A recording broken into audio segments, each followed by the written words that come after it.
Bienvenidos. Muchísimas gracias por conectarse a pesar del cambio de hora que ha exigido hacer cálculos. Bienvenidos. Bueno, dejo la palabra a Juan Manuel Díaz Ayuba, que es quien va a presentar a nuestra ponente de hoy, que es Yari Pérez Marín. Así que gracias a los dos, a Juan Manuel y sobre todo a Yari, que se conecta desde Puerto Rico, desde un Puerto Rico en elecciones o en el paso previo a las elecciones. Adelante a los dos. Bueno, pues buenas tardes a todos. Empezamos ya con este quinto tañido. Volvemos a entrar en terreno de enfermedades, de medicina, de medicina y de corporal conocimiento, ¿no? Como hemos estado viendo esta semana. Y hoy lo hacemos, bueno, con la suerte de contar con la profesora Yari Pérez Marín de la Universidad de Durham, del Departamento de Estudios Hispánicos, aunque hizo su doctorado en estudios hispánicos con especialidad en literatura colonial latinoamericana por Brown University, Universidad de Brown. Dentro de su labor investigadora, la profesora Pérez Marín ha trabajado, entre otros temas, sobre literaturas caribeñas y lo que aquí nos interesa, ¿no? Sobre historia de la ciencia y de la medicina. Este aspecto pues, lo ha podido desarrollar en numerosos artículos y capítulos de libros, como por ejemplo La Tierra Enferma, Representaciones Tempranas del Caribe y el Discurso Patológico, Lectoras de Medicina, el recetario del Convento de la Purísima Concepción, o por ejemplo en Empathy, Patient's Needs and Therapeutic Innovation in the Medical Literature of Early Virregal Mexico, y también en un artículo que se ha publicado este año, The Circulation of Knowledge in Early Colonial New Spain, A Plural Landscape. Ah, no, perdón, se publicará el año que viene, me parece, ¿no?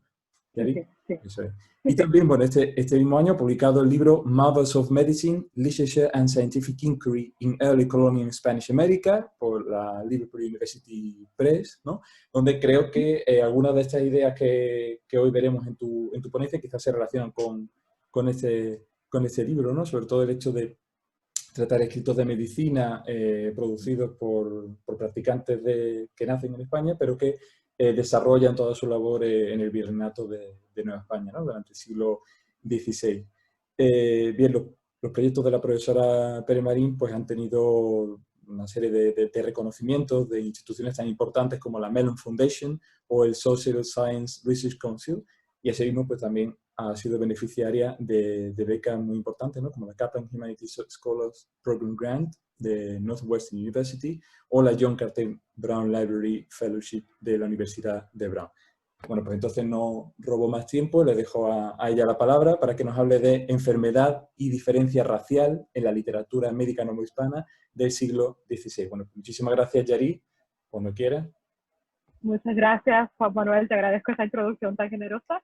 Y comenzar, por supuesto, dándole las gracias a Esperanza, a Evangelina y a Paloma por la invitación. Tengo que admitir que estoy un poco sobrecogida, ¿no? Porque reconozco caras aquí de personas que van citadas en el libro. O sea, yo llevo algunas personas que he tenido la fortuna de conocerlas, pero pienso que a lo mejor me quedo un poquito como una stalker en algunas de las cosas que digo, porque me los he estado leyendo ya, ¿no? Por lo menos desde que empiezo a pensar sobre estas ideas a principios de los 90, ¿no? Hace ya como muchísimo tiempo, y luego cuando empiezo a trabajar de manera más concreta como estudiante de posgrado. En términos de lo que voy a hacer hoy, tengo un PowerPoint y voy a tratar de ir bastante rápido porque sí que me interesa el tener feedback y llegar a la conversación, que me ha parecido quizás una de las cosas más interesantes de estos encuentros. Pero ha visto que cuando activo el PowerPoint, entonces no puedo ver el chat, así que si hay alguna pregunta o algo, pues, o si no se oye o no se ve, me tienen que interrumpir porque entonces no me percato de que hay un problema. Es que me ha pasado con los estudiantes. Vamos a ver. Share my screen. Aquí. Slideshow. Muy bien. ¿Me ven? ¿Me siguen oyendo? Perfectamente, sí. Okay. Sí, muy bien. Entonces, un poco, ¿no? Para, ¿no? Como indicaba Juan Manuel, algo, ¿no? De lo que yo, cuando me planteé esta invitación, pues, para ver cómo puedo hacer un aporte a esta conversación, hay algunas cosas que voy a discutir que sí figuran, ¿no? Dentro del libro, ¿no? Que de hecho acaba de salir apenas hace 2 días, así que está recién no publicado. Y que sí he trabajado de manera no más directa, pero también quería traer a colación cosas que se han quedado fuera, ¿no? Así que algunas cosas, sobre todo de uno de los autores de Pedro Ares de Benavides, pues sí creo que es muy pertinente para la conversación de hoy, pero que verdaderamente pues hace muchos años que no trabajo ese aspecto, ¿no? Así que es como un poco una selección basada a lo que me parece que va a dar lugar a una conversación interesante, pero que también que quede muy claro que no estoy haciendo un panorama completo de lo que me parece que es la literatura médica de esta época, sino no una selección muy particular.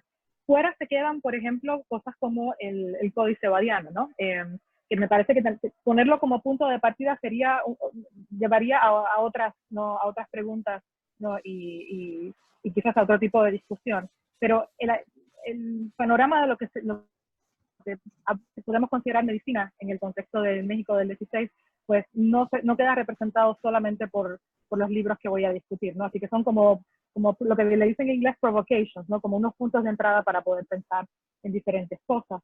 También de manera arbitraria se quedan fuera, y esto es más por la naturaleza de mi proyecto, un texto como la ópera medicinalia de Francisco Bravo, ¿no? Que es el primer texto de medicina impreso en el Nuevo Mundo, que se imprime en latín y queda fuera un poco porque a mí lo que me ha interesado más es tratar de recuperar un lector no necesariamente popular, ¿no? Pero un lector que a lo mejor puede llegar a estos textos sin necesidad de una educación universitaria, ¿no? Y la circulación de estos textos y lo que tienen que ver con la formación de una sensibilidad latinoamericana es el tema principal que me interesa a mí como estudiosa de la literatura y de la cultura latinoamericana. Así que en el caso de Francisco Bravo es un texto importante para narrar esta historia y sí que no tiene otras cosas interesantes como por ejemplo, ¿no? Al ser el primero, pues también la primera ilustración anatómica que se imprime en el Nuevo Mundo, aunque es una ilustración que está equivocada porque se basa en Vesalio y entonces al ser una copia, pues como muchas veces ocurre con las copias, la pone a la inversa, ¿no? Al hacer el trazo y pone la vena cava en la dirección que no va,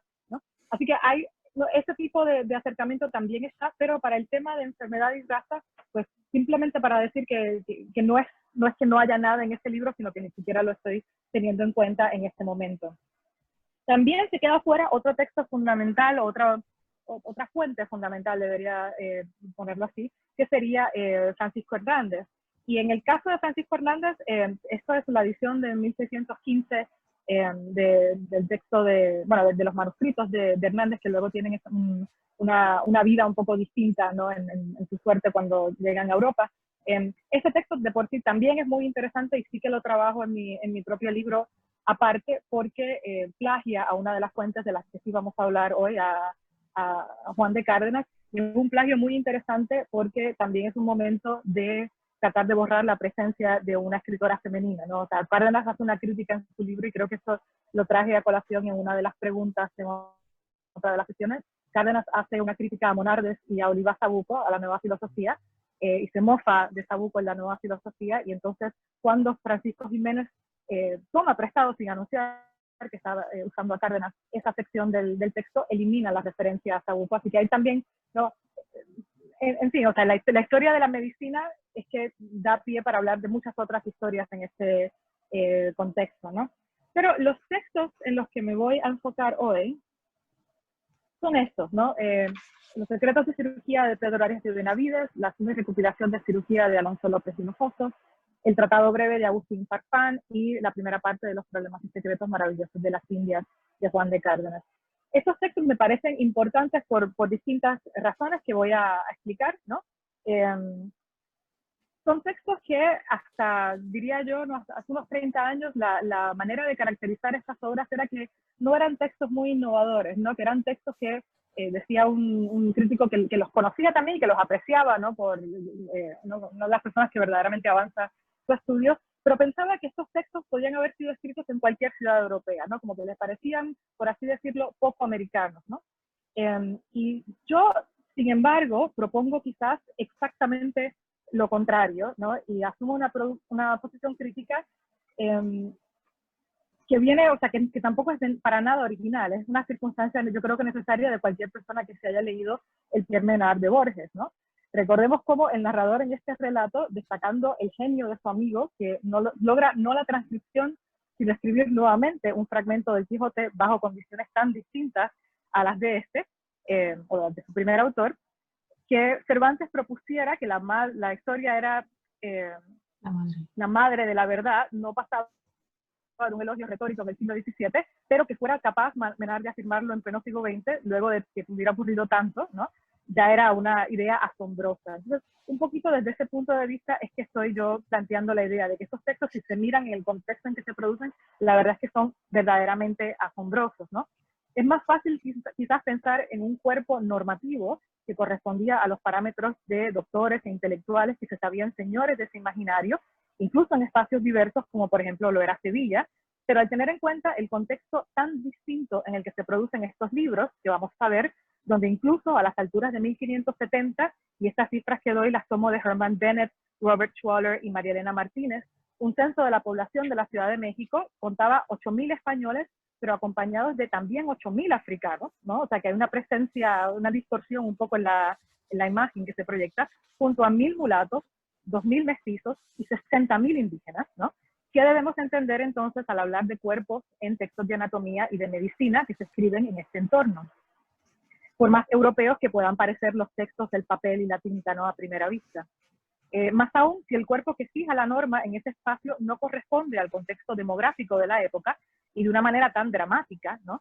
Haciéndonos la pregunta que sugiere Toni Morrison, la escritora afroamericana, cuando examina el caso de los Estados Unidos y la apropiación de un lugar de enunciación del sujeto esclavizado para articular un reclamo de soberanía política. ¿Qué efecto tiene en estos textos la inversión de energía en un proceso de exclusión a tal escala? O sea, cuando vemos que hay esa ausencia de una consideración de la salud del indígena en un entorno que está dominado por su presencia, ¿eso qué quiere decir? ¿No? Creo que implica algo muy distinto a plantearse el mismo texto en un espacio europeo. Casi como los agujeros negros que solamente podemos localizar gracias a los efectos que tienen sobre las cosas que están a su alrededor, sin que podamos verlos nunca, cómo hemos de trabajar con la evidencia que apunta a prácticas de representación que atenuaban a tal grado una presencia que habría sido en ese momento hipervisible. Ninguno de estos textos toma como eje principal un examen del cuerpo negro, indígena, mulato o mestizo. Eso queda claro. Sin embargo, el hecho de que todos y cada uno de ellos, a menor o menor grado, sí tocan este tema, si se leen con atención, ¿no? De que es algo que está presente en cada uno de estos textos, visto en un contexto que recupera la realidad histórica de las condiciones en que se producen y de manera muy importante las condiciones en que se leen, ello entonces amerita una atención más seria, me parece a mí. Entonces yo lo que propongo es tratar un poco para privilegiar la conciencia del tiempo y privilegiar la interacción con los textos, pues ir un poco texto por texto viendo cuáles son las cosas que tienen que decir, o qué momentos me parecen a mí que se relacionan con las preguntas que investigamos en esta conversación, ¿no? En el caso de estudios, o de manera muy a grandes trazos, qué se sabe de estos textos y qué se ha estudiado, bueno, pues hay un interés por ellos, sobre todo sobre la historia, desde el punto de la historia de la medicina. En el caso de Pedro Arias de Benavides, hay una monografía de José Luis Febrer que sigue siendo muy importante para aproximarnos a este texto. También lo ha trabajado Michael Solomon, López Piñero, López Terrada, ¿no? Es un texto que se ha trabajado desde un contexto que a veces interesa por verlo dentro de la historia de la medicina, pero sobre todo en el contexto español y no necesariamente americano, aunque es un texto que es sobre América. Yo, sin embargo, me parece que lo pongo como parte de esta historia y propongo a Valladolid como un satélite de enunciación colonial, precisamente porque hay aquí una noción de comunidad, ¿no? Y él empieza a articular de manera muy temprana, ya en 1567, como veremos, puntos de vista que se oyen, ¿no? En los textos posteriores que tenemos de Hinojosa, Farfán y Cárdenas. En el caso de Alonso López de Hinojosa, lo ha trabajado también de manera muy global a colegas que trabajan en la historia de la anatomía y la medicina. En el caso de Agustín Farfán, creo que uno de los ponentes que tenemos aquí, que no sé si estará con nosotros hoy, recién saca una edición de la segunda, ¿no? Marcos Cortés, que no nos conocemos todavía, pero que lo he visto, ¿no? como presencia también de oyente en estas conversaciones. Tiene una edición nueva, que fue exactamente lo último que entró en mi libro, ¿no? Que por lo menos puedo decir que existe antes de que lo imprimiera, y es gracias a la invitación que eso está en mi radar. Y el Agustín Farfán, pues lo trabaja él, ¿no? Y también lo he trabajado yo en diferentes publicaciones y sobre todo en el libro que sale ahora, aunque en el libro mío lo miro más en términos de su relación con un lector femenino, ¿no? Y con cuestiones de género, que no es necesariamente lo que voy a discutir hoy. Y en el caso de Juan de Cárdenas, ahí sí que hay pues muchas personas que se han interesado por él en años recientes, algunos que han participado en esta iniciativa en otros años, desde Alfonso Reyes en un pasado, Domingo Ledesma, Luis Millones Figueroa, Jorge Cañizares Guerra y más recientemente Alison Bigelow, que se interesaba en este texto en el contexto del lenguaje de la minería. Si se fijan en las fechas que les pongo aquí, parte de lo que interesa también es que estos textos se van a múltiples ediciones, ¿no? O sea, que no es solamente el hecho de que existan, sino de que interesan en el contexto local de México, se lo leen y no existen estas segundas ediciones. Y mucho de lo que me parece a mí que amerita destacarse, y que lo hago sobre todo cuando examinas el tema de la mujer, es cuáles son los cambios que hay de una primera edición a una segunda edición.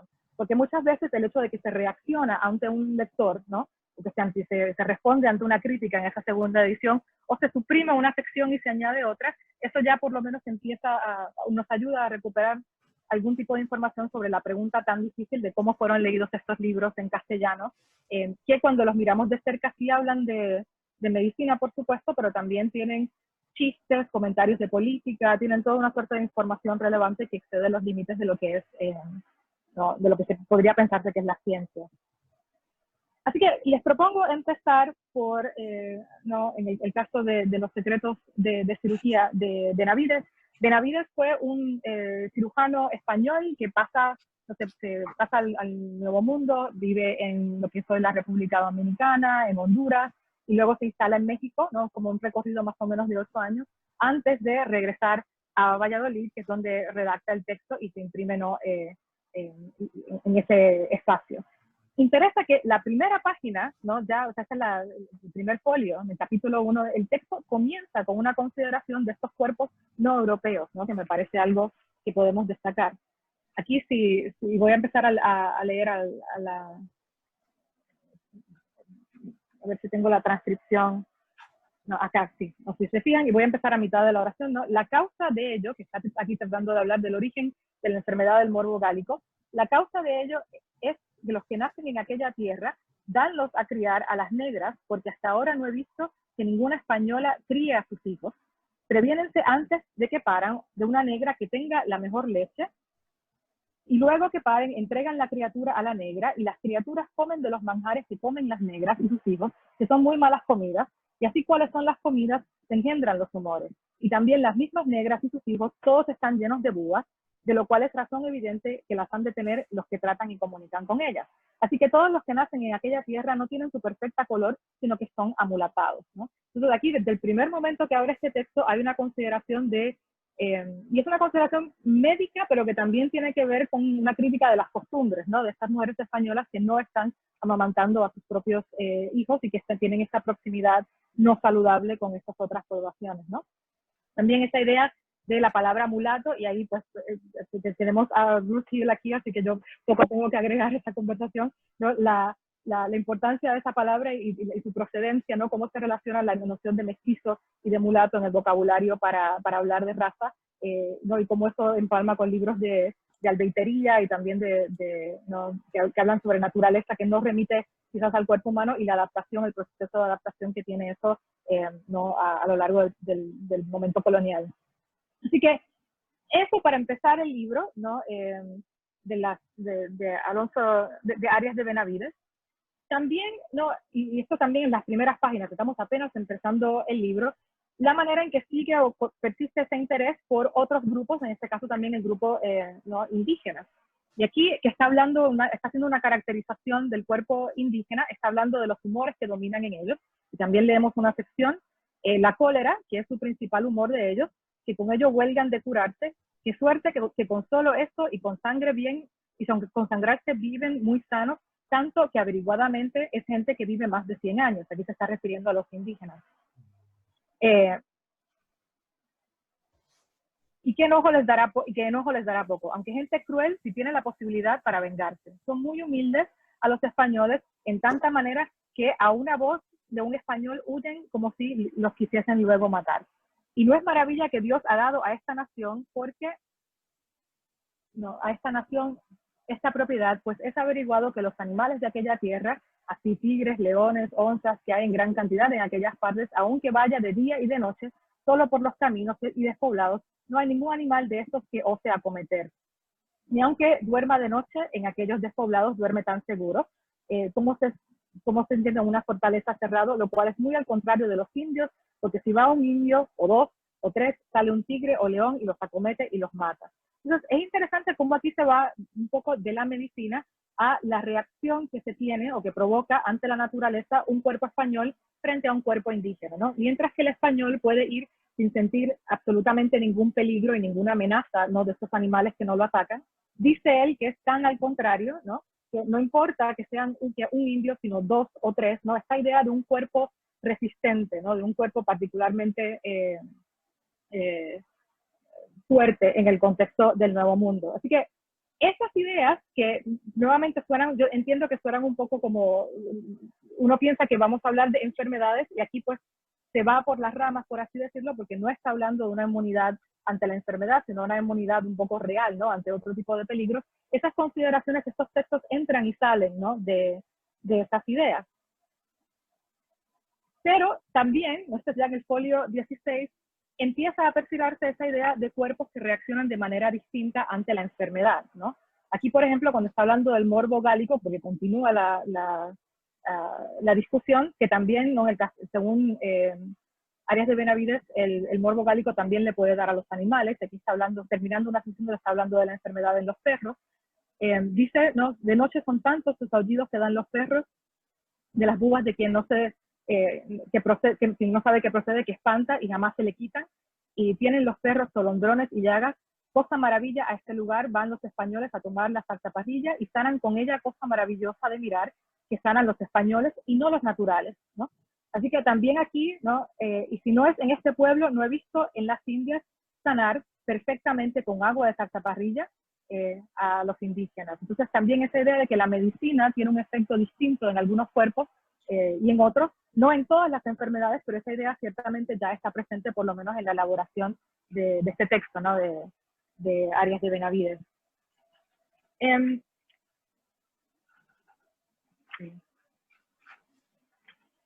Bien, esa idea de textos que reaccionan de manera distinta, sin embargo, no diría yo que es típica, o sea, es una idea que hay que esperar para quizás volverla a recuperar en el texto de Cárdenas, pero los dos textos que voy a tratar ahora, que están en el medio de esta serie, por así decirlo, no parecen interesarse por esa interpretación, aunque sí también, pues como decía, mencionan el tema del cuerpo negro y del cuerpo indígena. En el caso de Agustín Farfán, ¿no?, y este es el libro que más ediciones tiene, les puse aquí quedan solamente 3 ejemplares, o que se conocen 3 ejemplares de la primera edición del 79, que eso a veces lleva a que el título se confunda un poco. Luego la segunda edición, que es la que ha sido editada en el siglo XX y muy recientemente, y luego la tercera edición, que sí que guarda un parecido muy cercano a la segunda. En el caso de Agustín Farfán, hay una preocupación, ¿no?, se mencionan diferentes cosas que remiten a, que de momento hacen visible a un cuerpo indígena, pero no es una consideración constante, ¿no? Este es un ejemplo en este primer tratado, la primera edición de 1579, donde habla de las calenturas éticas, ¿no? La calentura ética es poderoso para tener, con calentura ética es poderoso para tener 2 amas o chichiguas, que en lengua mexicana es lo mismo, y mamar en la leche de ellas, volviendo a la primera edad, y créanme que es remedio admirable. Así que aquí la leche materna de mujeres indígenas se plantea como un remedio posible para esta enfermedad, pero nuevamente ahí es que es muy interesante ver qué ocurre con esta sección en la segunda edición. Está la idea de la leche materna como un remedio posible, pero desaparece la referencia al cuerpo indígena. Yo diría que eso en otras, y hablaré de eso un poquito más al final si me queda el tiempo, en Farfán es algo palpable, ¿no?, de que hay no solamente una apreciación positiva en muchas ocasiones de la medicina indígena, sobre todo en la segunda edición, sino que estos momentos, ¿no?, que tratan de diferenciar al cuerpo indígena, ¿no?, o hacerlo de alguna manera particular, como que van atenuándose, ¿no?, de la primera edición a la segunda edición, ¿no? Hay otras consideraciones que parecen ser más importantes. Algo similar ocurre con Alonso López de Hinojosa, aunque yo diría que por razones distintas, ¿no? Y aquí me voy a detener un momento porque es quizás de los textos que voy a presentar el que ha sido menos estudiado, ¿no?, de manera general, y creo que es muy, muy interesante para hablar del tema de hoy, ¿no? Este texto, Alonso López de Hinojosos, español, termina siendo el primer texto de medicina impreso en una lengua romance en el Nuevo Mundo, ¿no? Porque el de Bravo es el primero, pero al ser del 78, pues es el primer texto de medicina en castellano o en cualquier lengua europea que se imprime en el Nuevo Mundo. Y también ven cómo hay un cambio de la primera edición a la segunda edición, ¿no? Esta alusión a la medicina, ¿no? Y la imagen, de hecho, es una refundición de Albucasis, ¿no? que lo pone a la inversa también, una imagen que ya se ha visto impresa en España, y cómo se sustituye por el sello de los jesuitas con la asociación que va a tener Alonso López de Hinojosos, sobre todo hacia el final de su carrera con los jesuitas una vez que llegan a México. Pero en el caso de este texto, pues al no tener él una preparación universitaria, ¿no? De todos los autores que vamos a discutir hoy, es el que menos preparación tiene. Hay un énfasis muy particular en su experiencia, ¿no? El contacto directo con los cuerpos y la trayectoria que tiene. Entonces, parte de lo que lo justifica o lo que hace que él sea una figura importante tiene que ver precisamente con el contacto con el cuerpo indígena. Esto remite a un incidente que ocurre, ¿no? Que tiene que ver con las epidemias, y sé que también se va a hablar aquí, en otra de las ponencias se va a hablar en más detalle, ¿no? del cuadro, los ciclos de epidemias que ocurren en las Américas, pero solamente para dar un panorama muy a grandes trazos. En este contexto es del fines de agosto de 1576, en que las autoridades locales van a llamar a Hinojosos para que le sirva de asistente a Francisco Hernández en el examen de víctimas de Cocolitle. Simplemente para recordar que esta epidemia, que se desata en el 76 y dura hasta el 78, termina acabando con entre 2 a 2.5 millones de personas, y resulta ser, o se le considera una epidemia menor, solamente porque las epidemias que vinieron antes son tan significativas, ¿no? La que ocurre luego de que cae Tenochtitlán, mueren entre 5 a 8 millones, en la que ocurre entre el 45 y el 48, los estimados son entre 5 y 15 millones, ¿no? O sea que los números de cuántas personas indígenas padecen, ¿no? Y sufren, mueren gracias a estas enfermedades epidémicas, pues hay algunas personas que se interesan por este tema que lo comparan con la peste bubónica en el caso de Europa, en cómo cambian el cuadro de México en esa época.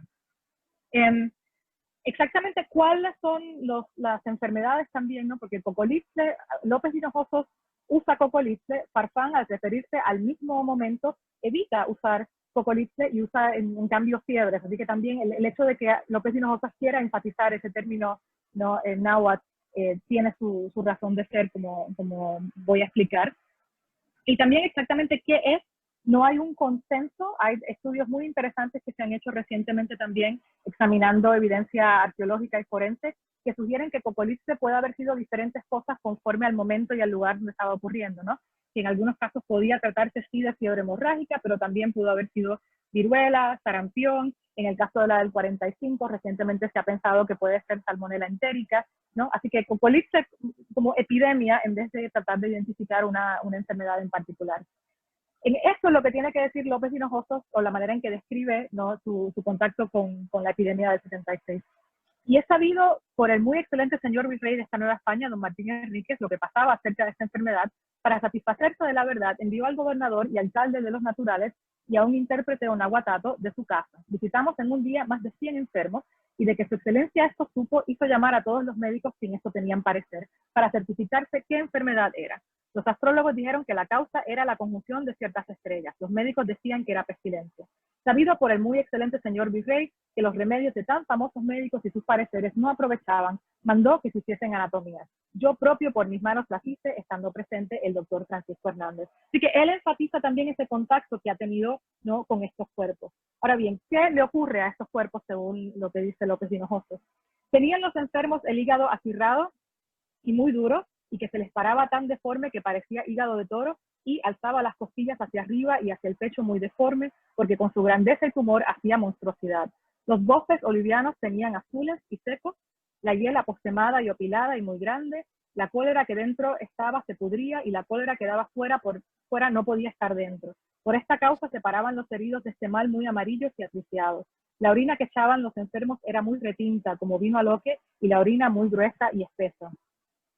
Los que orinaban mucho eran los que vivían. Cuanta sangre sacamos por sangrías en septiembre y octubre no tuvo ninguna acuosidad, sino era un témpano de materia. Los enfermos de esta enfermedad tenían excesiva sed, nunca se hartaban de agua, porque era tanto el calor del veneno que en estómago y corazón tenían, que les subían aquellos humos al cerebro, que a 2 días se tornaban locos sin poderlos tener en cama.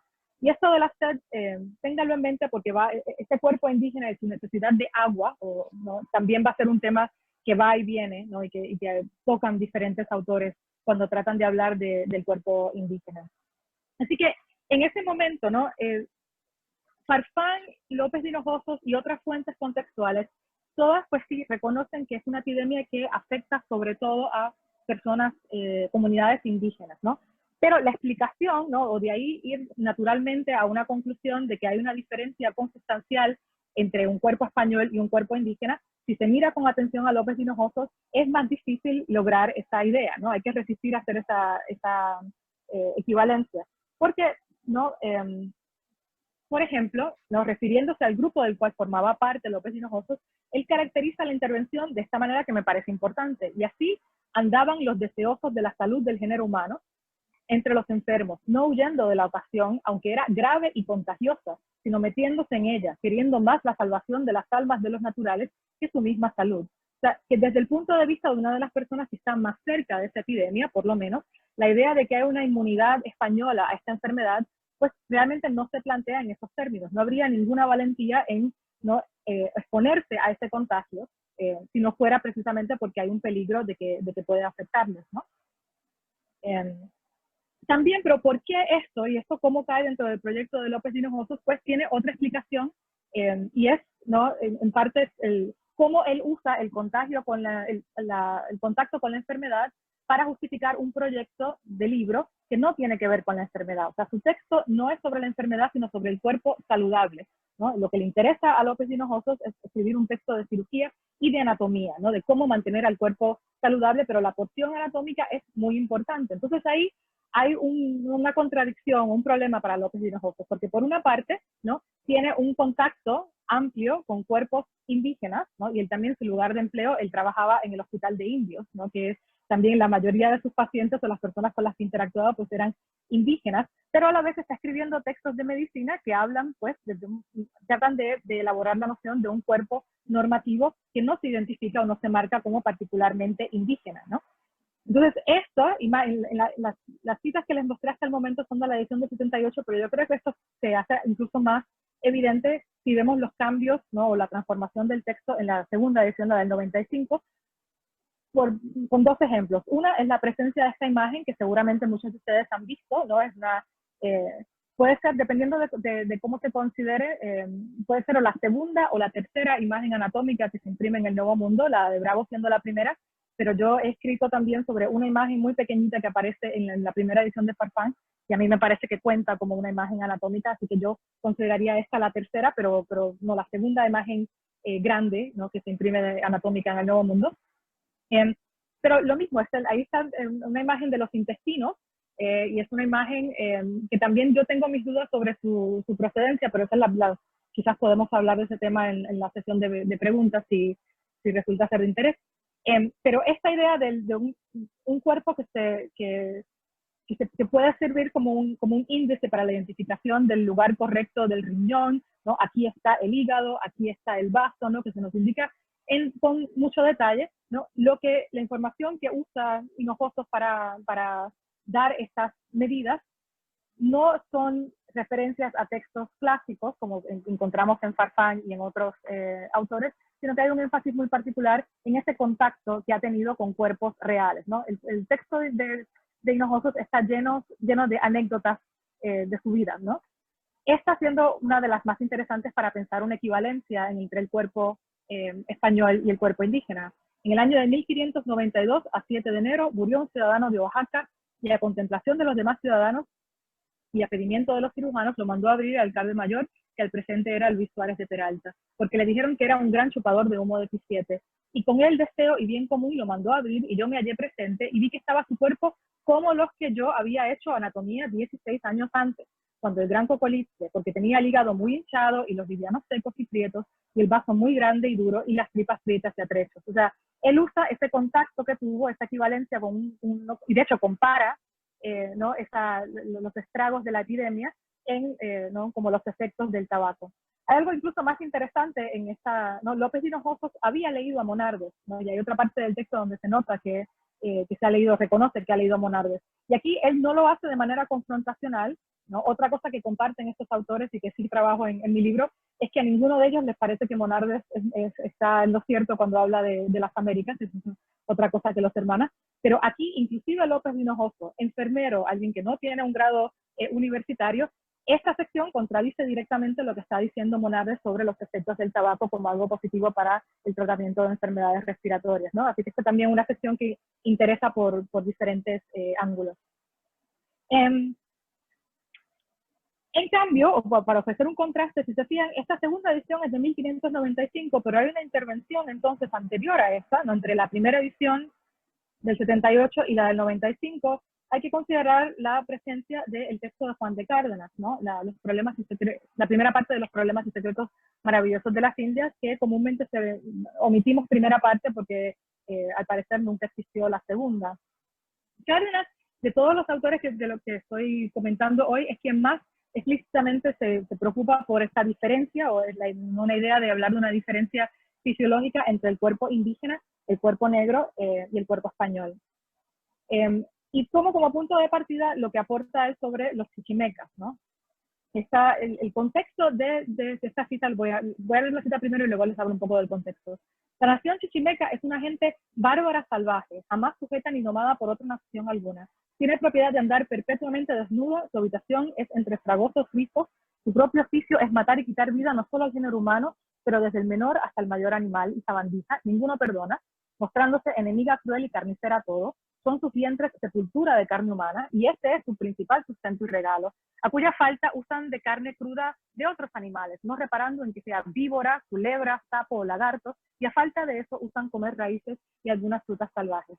Parte de lo que interesa en esto es las fechas, ¿no? Aquí la guerra chichimeca, que recién terminaba en 1590, este texto está dedicado a Luis de Velasco, hijo, que es precisamente quien logra establecer la paz, ¿no? Con estas comunidades en la Nueva Galicia y en la Nueva Vizcaya. Así que información negativa o críticas negativas sobre los chichimecas ya eran quizás una cosa de época durante este periodo, ¿no? Pensando sobre todo, ¿no? Anterior a 1591. Pero interesa que Cárdenas no solamente sigue todavía con esta crítica, ¿no? negativa que tiene y añadiéndole esa dimensión médica. Cárdenas, que no lo digo porque a lo mejor es muy conocido, pero es el que más llega al Nuevo Mundo muy joven, empieza a redactar este texto con 26 años, lo publica con 28 años, es producto del Colegio Máximo y también estudiante de la Facultad de Medicina, ¿no? en la Universidad de México, estudiante de Juan de la Fuente, a quien llama de padre. Juan de la Fuente, el primer profesor de medicina en la Universidad de México. Y así que en este caso, el hecho de que haya esa insistencia de seguir hablando de este cuerpo chichimeca e incluso expandirlo hacia una definición, como veremos, del cuerpo indígena, interesa, porque aunque esto se aplica, ¿no? a los chichimecas, no necesariamente lo tenemos que leer de manera racial, hay, ¿no? lo que en inglés es este slippage, ¿no? de que vamos de este tipo de impresión a algo como esto, ¿no? Hay males contagiosos que rizan y simbolizan más con unos sujetos que complexionen que con otras, por la semejanza que con ellos tienen. De la misma suerte, las bubas tienen esta propiedad o amistad de conservarse y hallarse siempre en sujetos sucios y llenos de inmundicia, por el cual respecto vemos de ordinario hallarse y comenzar este mal por negros, indios, mulatos y gente que tiene mezcla de la tierra, porque todos estos por la mayor parte viven con poca limpieza y recato, echan de sí un insufrible hedor, mayormente el negro y el indio, que de su propia naturaleza son cuerpos sucios. Esto de gente que tiene mezcla de la tierra también es muy interesante, ¿no? De que la palabra mestizo no aparece, pero la frase, ¿no? de gente con mezcla de la tierra, de la manera en que se usa, yo sí que la entiendo como una sustitución del mestizo. Y de hecho, Cárdenas, el uso del lenguaje en Cárdenas es un tema también muy interesante, porque él tampoco usa la palabra criollo, la evita de una manera muy deliberada, y propone, sin embargo, la categoría de españoles de Indias, ¿no? que la repite casi de manera obsesiva, ¿no? No hay españoles de España, pero sí hay españoles de India, y eso cómo funciona en la manera en que él lo va a discutir también, ¿no? Creo que nos da un punto de partida para poder pensar esas otras categorías raciales que vemos por acá. Estas, ¿no? Parte de lo que me resulta a mí aterrador, si pensamos es un ejercicio que a veces hago con mis estudiantes, que no les digo si la fuente es moderna o la fuente es de esta época, en lo mucho que tienen en común, ¿no? Pensemos, por ejemplo, estas son palabras de John Cornyn, un senador de Texas, que en una conferencia de prensa del 11 de marzo dice algo que suena tanto a Cárdenas, ¿no? La China tiene la culpa, hablando del coronavirus, porque la cultura en la que la gente come murciélagos y culebras y perros y cosas como esas, estos virus se transmiten del animal a las personas, y por eso es que la China ha sido la fuente de muchos de estos virus, como el SARS, el MERS, la gripe porcina y ahora el coronavirus. Que, dicho sea de paso, y me parece que es evidente, ¿no?, en el contexto de este grupo, se equivoca, ¿no? O sea, no solamente no sabe leer las siglas, porque MERS es Middle Eastern, ¿no?, Respiratory Syndrome, así que se identifica por primera vez en Arabia Saudí, ¿no? Y de hecho, en parte por la manera, por el haber nombrado a este virus de la manera que se le asoció con el Medio Oriente, es que se cambia, ¿no?, la idea de no volver a repetir ese error al hablar de virus ¿no?, en otros contextos. Y lo mismo, ¿no? En el caso de otras enfermedades de este tipo, es precisamente en Estados Unidos que se identifican por primera vez, no en la China. O sea que también hay un interés por la asociación, y él usa la palabra cultura, ¿no? No solamente lo que comen, sino un juicio valorativo sobre una inferioridad cultural de prácticas de higiene y prácticas no alimenticias. Estos cuerpos que también son diferentes, Cárdenas algo guarda de relación con aquella cita que les leía de Arias de Benavides, por ejemplo, ¿no? De estos cuerpos que reaccionan de manera distinta, y nuevamente la idea de la valentía y de la fortaleza vuelve, ¿no?, como una asociación, pero, ¿no?, y recordemos que estos son textos fundamentalmente médicos, pero que entonces tienen estas otras impresiones más amplias que rebasan los confines de la medicina. Tanto cuanto en su tierra son de valientes y fuertes precios y muy sanos, está hablando de los chichimecas, por más malos mantenimientos que coman y peores noches que lleven, y más desnudos y descalzos que anden, tanto son de miserables en heridos y enfermizos, en viniendo a nuestro poder, y usando de regalo y criándose como gente. Que viera un chichimeco hecho entre peñascos un demonio, y después le viera entre nosotros hecho un mojigatillo y vuelto un retrato de enfermedad y duelo, que apenas le ha dado el dolorcito o las camarillas cuando al momento se muere. Así que esta idea de un cuerpo ¿no?, que al entrar en contacto con sustancias que serían positivas o que tienen un efecto positivo en el cuerpo europeo, tienen un efecto totalmente contrario, o sea, lo pone como si fueran polos opuestos. Usa al chichimeca como eje de comparación, ¿no? Tanto así que hace declaraciones que Cárdenas incluso llega a los límites, porque tiene que justificar, ¿no?, el hecho de que sus lectores a lo mejor dudan de que eso es cierto, ¿no? La segunda propiedad de que ellos, los chichimecas, notamos es sustentarse toda la vida sin beber. Y esto pues está en abierto contraste a lo que tenemos con otras fuentes médicas que nos dicen que los indígenas, sobre todo las víctimas del cocolice, esta idea de que no pueden beber suficiente agua y que se mueren, ¿no?, con una sed que no pueden apagar. Ese contraste está ahí con una confluencia, son textos que se imprimen en un mismo lugar, ¿no?, con una diferencia apenas de unos años, ¿no?, y que están planteando ideas muy diferentes sobre lo que es el cuerpo español y lo que es el cuerpo indígena. Claro, y también persiguen o alimentan esa imagen de tratar de asociar al cuerpo indígena con esa noción del chichimeca, así que no tenemos una imagen del indígena como aparecería quizás en la retórica cristiana de Valadez o en algo como el Códice Tobar, también pensando en otras fuentes de la época, sino que nos está acercando a la imagen que luego va a ser parte de un imaginario colonial posterior, ¿no?, como no ocurre en las pinturas de casas o, por ejemplo, ¿no?, en este cuadro del hombre chichimeca, ¿no?, de Manuel de Arellano. Lo que para él es vida, sea muerte para los demás hombres. Así que a mí me parece que al tener esa lectura de Cárdenas en términos de la pregunta de la diferencia racial, es una fuente que de manera más clara se pronuncia ¿no?, en esa dirección. Sin embargo, es una pregunta de la época, no me parece que es una pregunta que solamente atañe al texto de Cárdenas, porque llega también a plantearse quizás en espacios europeos, ¿no?, aunque con coordenadas distintas, ¿no? Y está ¿no?, casi para las mismas fechas, es algo que encontramos inclusive en Shakespeare, ¿no? I am a Jew, aparece la famosa cita del Mercader de Venecia. Hath not a Jew eyes, hath not a Jew hands, organs, dimensions, senses, affections, passions, fed with the same food, hurt by the same weapons, subject to the same diseases, healed by the same means, warmed and cooled by the same winter and summer, as a Christian is. If you prick us, do we not bleed? If you tickle us, do we not laugh? If you poison us, do we not die? ¿No? Es muy interesante que no es solamente lo que usualmente se cita, que es el if you prick us, do we not bleed, ¿no? Porque sangrar pues es algo que también compartimos con el reino animal, pero aquí incluso en Shakespeare se percibe un interés por un cuerpo que reacciona ante la enfermedad y que se cura, ¿no? También con medicinas que comparten ese espacio desde un punto de vista biológico, ¿no? Eso está presente en una sensibilidad de época más amplia y más allá también del caso mexicano.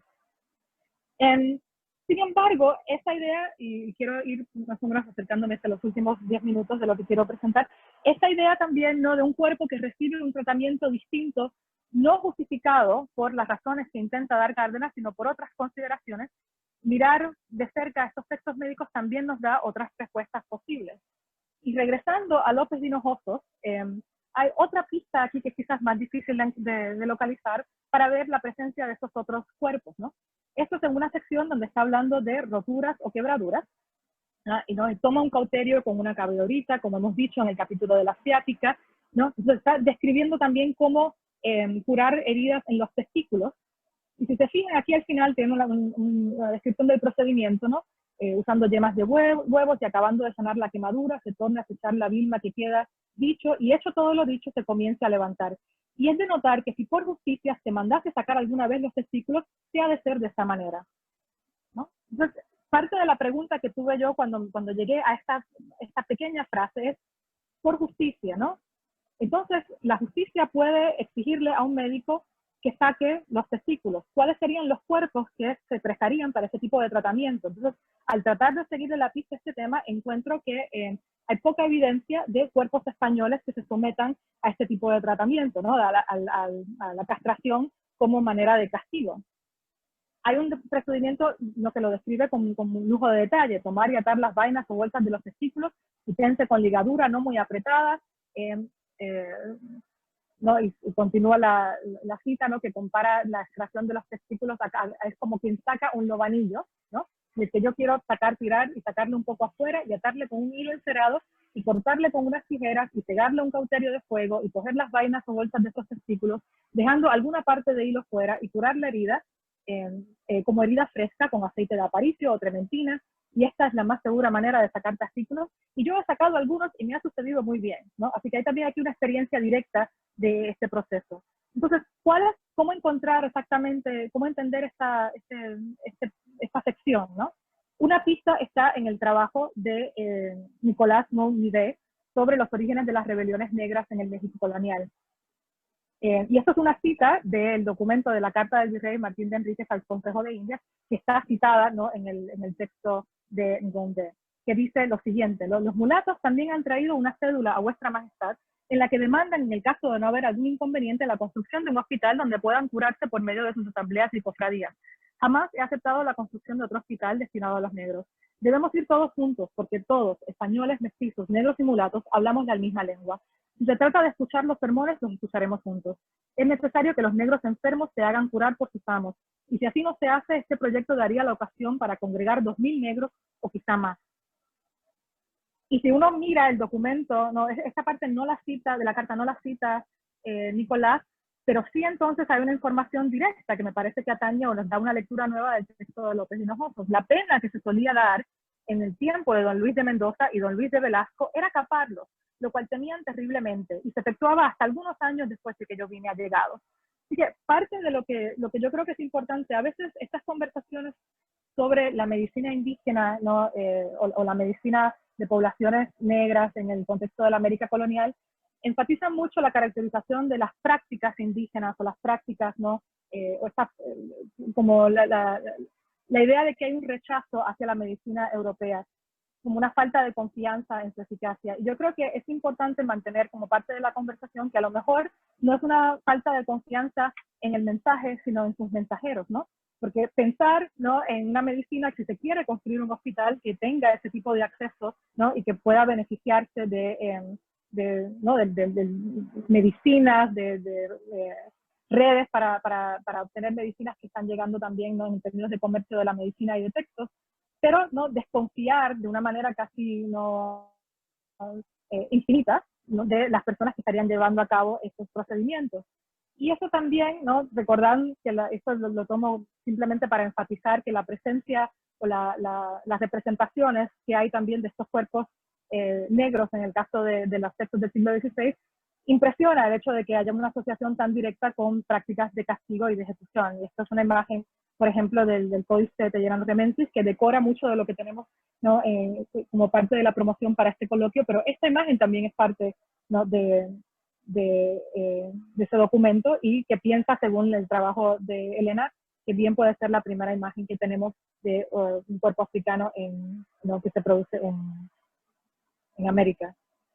Y en López Hinojosos también hay algo que indica que esa falta de confianza es una posibilidad real. Cuando está hablando del Aito, por ejemplo, que no, parte de lo que está diciendo, dice, son bien manifiestas las señales del Aito, mas note que es la causa que hasta los negros e indios, y cualquier gente que sea, se excusan y niegan el aitarse, mas no lo pueden tener secreto por chiquito que sea el que se aita, porque son tan grandes revueltos y tan excesiva la calentura que no hay tabardete que le haga ventaja, y de esos sabores suelen dar viruela. Así que esta idea de un paciente que trata de presentarse como alguien que no sufre de la enfermedad, y las posibles consecuencias que tiene entonces eso para una lectura, y eso creo que en la presentación de Rusia hace unas semanas también salió a colación, de un cuerpo que siente menos dolor, ¿no?, que es una idea también que va y viene en el contexto de la medicina en las Américas, ¿no? Un texto como el de Farfán parece resistir esa noción, ¿no? Cuando él habla, por ejemplo, de los indígenas, y en la sección que tiene, que la única sección de su texto donde habla específicamente de los indios en el encabezamiento del capítulo, dice, y verdaderamente los indios no sufren muchas sangrías porque en salud comen poco y enfermos casi nada, y cierto que de los más de ellos se mueren traspasados de hambre y de sed. Hay una insistencia en una diferencia, pero en el caso de Farfán, los ejemplos que suele traer a colación tienen que ver con prácticas culturales, ¿no? No es un cuerpo que reacciona de manera diferente ante su entorno, sino que no tiene hábitos que lo ponen en desventaja ante la enfermedad desde el punto de vista de Farfán. Y este tema también, ¿no?, al igual que la cita que tenía de este senador expresándose sobre el virus que se asocia con China, ¿no?, en algunos discursos, sobre todo en Estados Unidos, para también tener en cuenta esto cómo afecta, o una pregunta muy vigente incluso hoy, ¿no? Está el estudio ya muy conocido y que ha sido repetido, confirmado y también no refutado, este estudio que se hace en 1993, ¿no?, que trata de examinar si ¿no?, mide pacientes que tienen el mismo tipo de fractura en una sala de emergencias en Los Ángeles, y encuentra que ajustando todas las otras demás categorías, un paciente hispano que acude a la sala de emergencia con el mismo tipo de fractura va a recibir menos medicamento para controlar el dolor que una persona que no pertenece que no es hispano. Y Todd toma este experimento y lo lleva a Atlanta y lo repite, ¿no?, con poblaciones negras en el contexto de Atlanta, y encuentra una diferencia similar, ¿no? Así que el tema de cómo ¿no?, de un tratamiento de cuerpos racializados que reciben tratamientos distintos, no necesariamente por razones médicas, sino que tienen que ver con un contexto más amplio. Así que para concluir, ¿no?, vuelvo nuevamente a estos textos, ¿no?, y eso que quiere, ¿no?, cómo esta consideración de cuerpos que reaccionan o que se sienten quizás en una posición de desconfiar de esta medicina que los describe en el contexto de México en el siglo XVI, también crea otra posibilidad muy interesante, ¿no? Carup, en el texto que tiene de hace unos años sobre el estudio de la anatomía en España, sugiere que estos textos, a lo mejor parte de la razón por la cual son tan raros es que han sido, dice él, summed out of existence, ¿no?, que es que ya han sido tan leídos que desaparecen. Pero yo creo que también es importante recordar que precisamente porque son textos en castellano, porque son textos que disfrutan de ese tipo de popularidad, sabemos que inclusive también el texto de Arias de Benavides circuló en el Nuevo Mundo, abren también otra posibilidad muy interesante, que es la de su lector, ¿no? Un lector que quizás desconfía y de las instituciones, ¿no?, o que ni siquiera recibe autorización para establecer sus propias instituciones en un contexto mexicano, pero que sí en potencia tiene un acceso a los textos que describen estos procedimientos. Así que, a diferencia quizás de otro tipo de material impreso o incluso literario que circula en México, creo que hay que recuperar como una pregunta que quizás no podemos resolver, pero que no podemos asumir que no es relevante, la posibilidad de que los lectores de estos textos también nos den un cuadro más variado y que en parte esto también justifique por qué hablar de medicina es importante para entender cómo nace una sensibilidad latinoamericana. Bueno, muchas gracias, eso es todo. Muchísimas gracias, Yari. Bueno, fantástica la comunicación y de verdad has establecido un puente increíble entre el siglo XVI, XVII y nuestra época actual, ¿no? Era difícil no ver todas esas semejanzas en el discurso de la diferencia, el discurso racializado también entre diferentes culturas, ¿no? Y una cosa que sea todavía tan vigente, ¿no? En esta época de pandemia, sorprende para mal, pero bueno, sorprende muchísimo, ¿no? Bueno, pues abrimos entonces el turno de preguntas y comentarios. Si alguien quiere, o no sé si por el chat, o si no que hable. Si no, vamos, yo tengo algunas preguntas, no, tengo varias, pero por no acaparar mucho, me pareció muy interesante esta idea del cuerpo, digamos, la diferencia, ¿no? entre el cuerpo español, el cuerpo europeo y el cuerpo indígena, el cuerpo negro. Pero veo que hay como una fluctuación entre lo que sería como una serie de cualidades innatas, ¿no? Como mencionabas tú, como Cárdenas en algún momento, habla de que el cuerpo negro pues, puede ser más resistente, el cuerpo indígena, ¿no? Pero en otros momentos es más, digamos, la costumbre o la cultura, lo que son una serie de acciones cotidianas las que establecen que el cuerpo sea de esa determinada manera, ¿no? Como casi la tierra o la alimentación, el tipo de comportamiento que tiene es el que produce o el que crea un cuerpo así.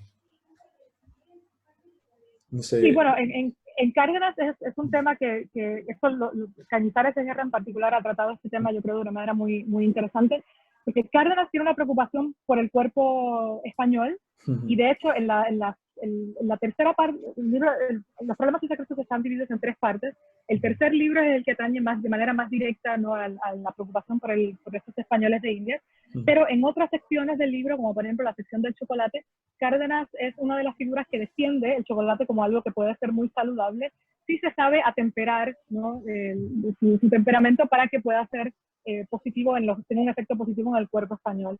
Él reconoce o le preocupa, ¿no?, y parte del énfasis que tienen las otras secciones del libro sobre qué deben comer los españoles y ¿no?, la salud de los españoles, contradice un poco esta imagen que da Arias de Benavides de un cuerpo resistente a todo, porque habla precisamente de la muerte prematura que están teniendo los criollos, ¿no?, aunque no los llama como tal, en el Nuevo Mundo. Entonces él tiene una serie de recomendaciones para hacerlos más resistentes. También, ¿no?, él ve una diferencia, parte del argumento que ha llamado la atención desde Cañizares y Guerra, pero también Alfonso Reyes, Emilio Uranga, hay varias personas que han tenido lecturas a lo largo de los años de esta sección. Según Cárdenas, el cuerpo español es colérico, ¿no?, y aquí estamos un poco cerca de las ideas de Huarte de San Juan, pero al pasarse al Nuevo Mundo tenemos un cuerpo que es colérico sanguíneo. Entonces, según Cárdenas, él dice que eso tiene un efecto de hacer que sea un cuerpo más débil, pero es un cuerpo que los hace de un intelecto superior, ¿no? Pero también a veces hace que los americanos no sean muy constantes en sus proyectos. Esta sección a mí me parece súper interesante porque en la copia que queda de este libro en la British Library, que es una copia donde podemos identificar a un lector de época, a Miguel Camarena, que era un lector del siglo XVI y que tenía que ver probablemente se interesa por el texto de Cárdenas por su conexión con la minería. Tiene una lectura hostil del texto, pero esta parte le interesa mucho. Entonces la subraya y la comenta, ¿no? Es como que amplía todas las cosas negativas o las lecturas negativas posibles que puede tener este texto. Así que mientras que para Alfonso Reyes es un momento que dice, este Cárdenas era súper sabio, no era un sabio peninsular que sabía lo inteligentes que éramos nosotros acá, también muy problemático ese nosotros porque lo plantea desde nosotros que no incluye a estos cuerpos negros, ¿no?, y cuerpos indígenas que no parecen no entrar dentro de los latinoamericanos, según lo está entendiendo Reyes en ese momento. este lector de época dice, sí, los de India son naturalmente inconstantes, ¿no? O sea, que algo tenía que ver con sus negocios que toma eso como punto de referencia, ¿no? Así que Cárdenas tiene momentos que es que no hay una reconciliación, porque, por ejemplo, la razón que él da para que ese efecto positivo ocurra, pues es eso, ¿no? De que el cuerpo, la humedad del nuevo mundo atempera ese temperamento colérico y resulta en otra cosa. Dice que eso se extiende a la mujer, pero entonces la matemática no da, porque si aplicamos entonces la lectura del cuerpo femenino como un cuerpo húmedo y un cuerpo frío, entonces realmente el efecto que tendría no sería tan positivo como el efecto sobre un temperamento masculino. Entonces, el texto de Cárdenas está lleno de contradicciones, ¿no? Que no se resuelven, pero me parece interesante que estén juntas, ¿no? El hecho de que vaya del cuerpo chichimeca y pasemos algunas páginas que estemos en el indio, cuando bien podríamos estar hablando de indios muy diferentes, el chichimeca como una persona asociada a esas regiones quizás en la guerra, pero el indio urbano de Tenochtitlán, que es la inmensa mayoría de las personas que tiene a su entorno, esto no es una transición natural ni fácil, ¿no? Ni que debemos nosotros repetir con Cárdenas. Me parece súper interesante esa idea, ¿no? de tener que establecer la diferencia casi como una ansiedad por ser, o sea, por ser otra cosa, ¿no? Como de pasar de España a América y seguir manteniendo ese español de India, ¿no? O sea, somos diferentes, nos diferenciamos de ellos, pero seguimos manteniendo, no sé, parece como un miedo, ¿no? Un terror a esa mezcla que decías, ¿no? Ese mestizaje. Bueno, y también debo decir, y yo creo que esto no se ha tratado tanto, que esta idea que lee de manera muy positiva Alfonso Reyes y Emilio Uranga, ¿no? de reconocer que este cambio tiene, porque Cárdenas definitivamente o sea, lo está haciendo como un elogio a su entorno, pero tiene un momento también donde dice en esa sección, esta idea mía no le agrada a veces a los criollos, no dice a los españoles de México rechazan esta idea, ¿no? Porque ellos insisten de que no hay ninguna diferencia y que todo el mundo es uno, ¿no? Okay. Que es precisamente, son las palabras que usa Sancho en el Quijote, ¿no? También cuando que esta idea de que todo el mundo es uno y que ese cambio, o sea, incluso Cárdenas hay momentos, aunque no tenemos una segunda edición, donde nos da una pista de que esta idea que él tenía sobre un cuerpo transformado tampoco le sentaría muy bien a las personas que está tratando de defender, ¿no? Parece un poquito lo que se dice en otros contextos como el white savior, de que está tratando, ¿no? de ayudar y que termina ofendiendo. Además, la ausencia de un español de España está en claro contraste, ¿no? Alguien que no quiere que le llamen español de India, sino español. Sí, yo quería un poco, insistiendo en esta idea, respecto a la idea, bueno, respecto a la resistencia ante las enfermedades, la diversidad de resistencia delante de las enfermedades del indio, del cuerpo del indio, del cuerpo del negro, las enfermedades de la psique. ¿Has percibido hay algún apunte sobre la debilidad psíquica del indio frente a la fortaleza del criollo? ¿Hay algún apunte? Es que me interesa en concreto para explicar, por ejemplo, el asombro español ante el suicidio en masa de los indígenas, atribuyéndola, bueno, a una pasión del alma, a una melancolía asina, ¿no? Lo que llamaban melancolía asina, frente a la melancolía más noble y colérica, precisamente, como señalas tú. No sé si... Me parece interesante, también no quiero dar una impresión falsa, porque creo que al juntar todas estas citas para esta conversación, quizás estoy dando la impresión de que no hacemos más que abrir uno de estos libros y nos topamos con una consideración del cuerpo indígena, cuando es exactamente lo contrario. O sea, estas citas y algunas más es lo que hay, ¿no? De alusiones directas de una consideración por separado del cuerpo indígena. Quizás la más cercana, pensaría yo, que es esta que está puesta desde la mofa, ¿no? Cárdenas está diciendo que este indígena tan fuerte, el chichimeca, tan fuerte que se siente y tan ¿no? Cómo nos intimida, y sin embargo cuando entra a vivir en sociedad, entonces resulta ser tan débil, y entonces activa el uso de diminutivos. Y Cárdenas solamente parece activar los diminutivos en su texto cuando se está riendo de otros textos. Los activa también cuando habla del librito de Chabuco, ¿no? O sea, que es una cosa, un diminutivo que se usa para disminuir al texto. Y ahí cuando habla de que lo vemos por allí a hurtadillas, escondido, quizás apunta a lo que sería en el momento la caracterización de un temperamento melancólico, ¿no?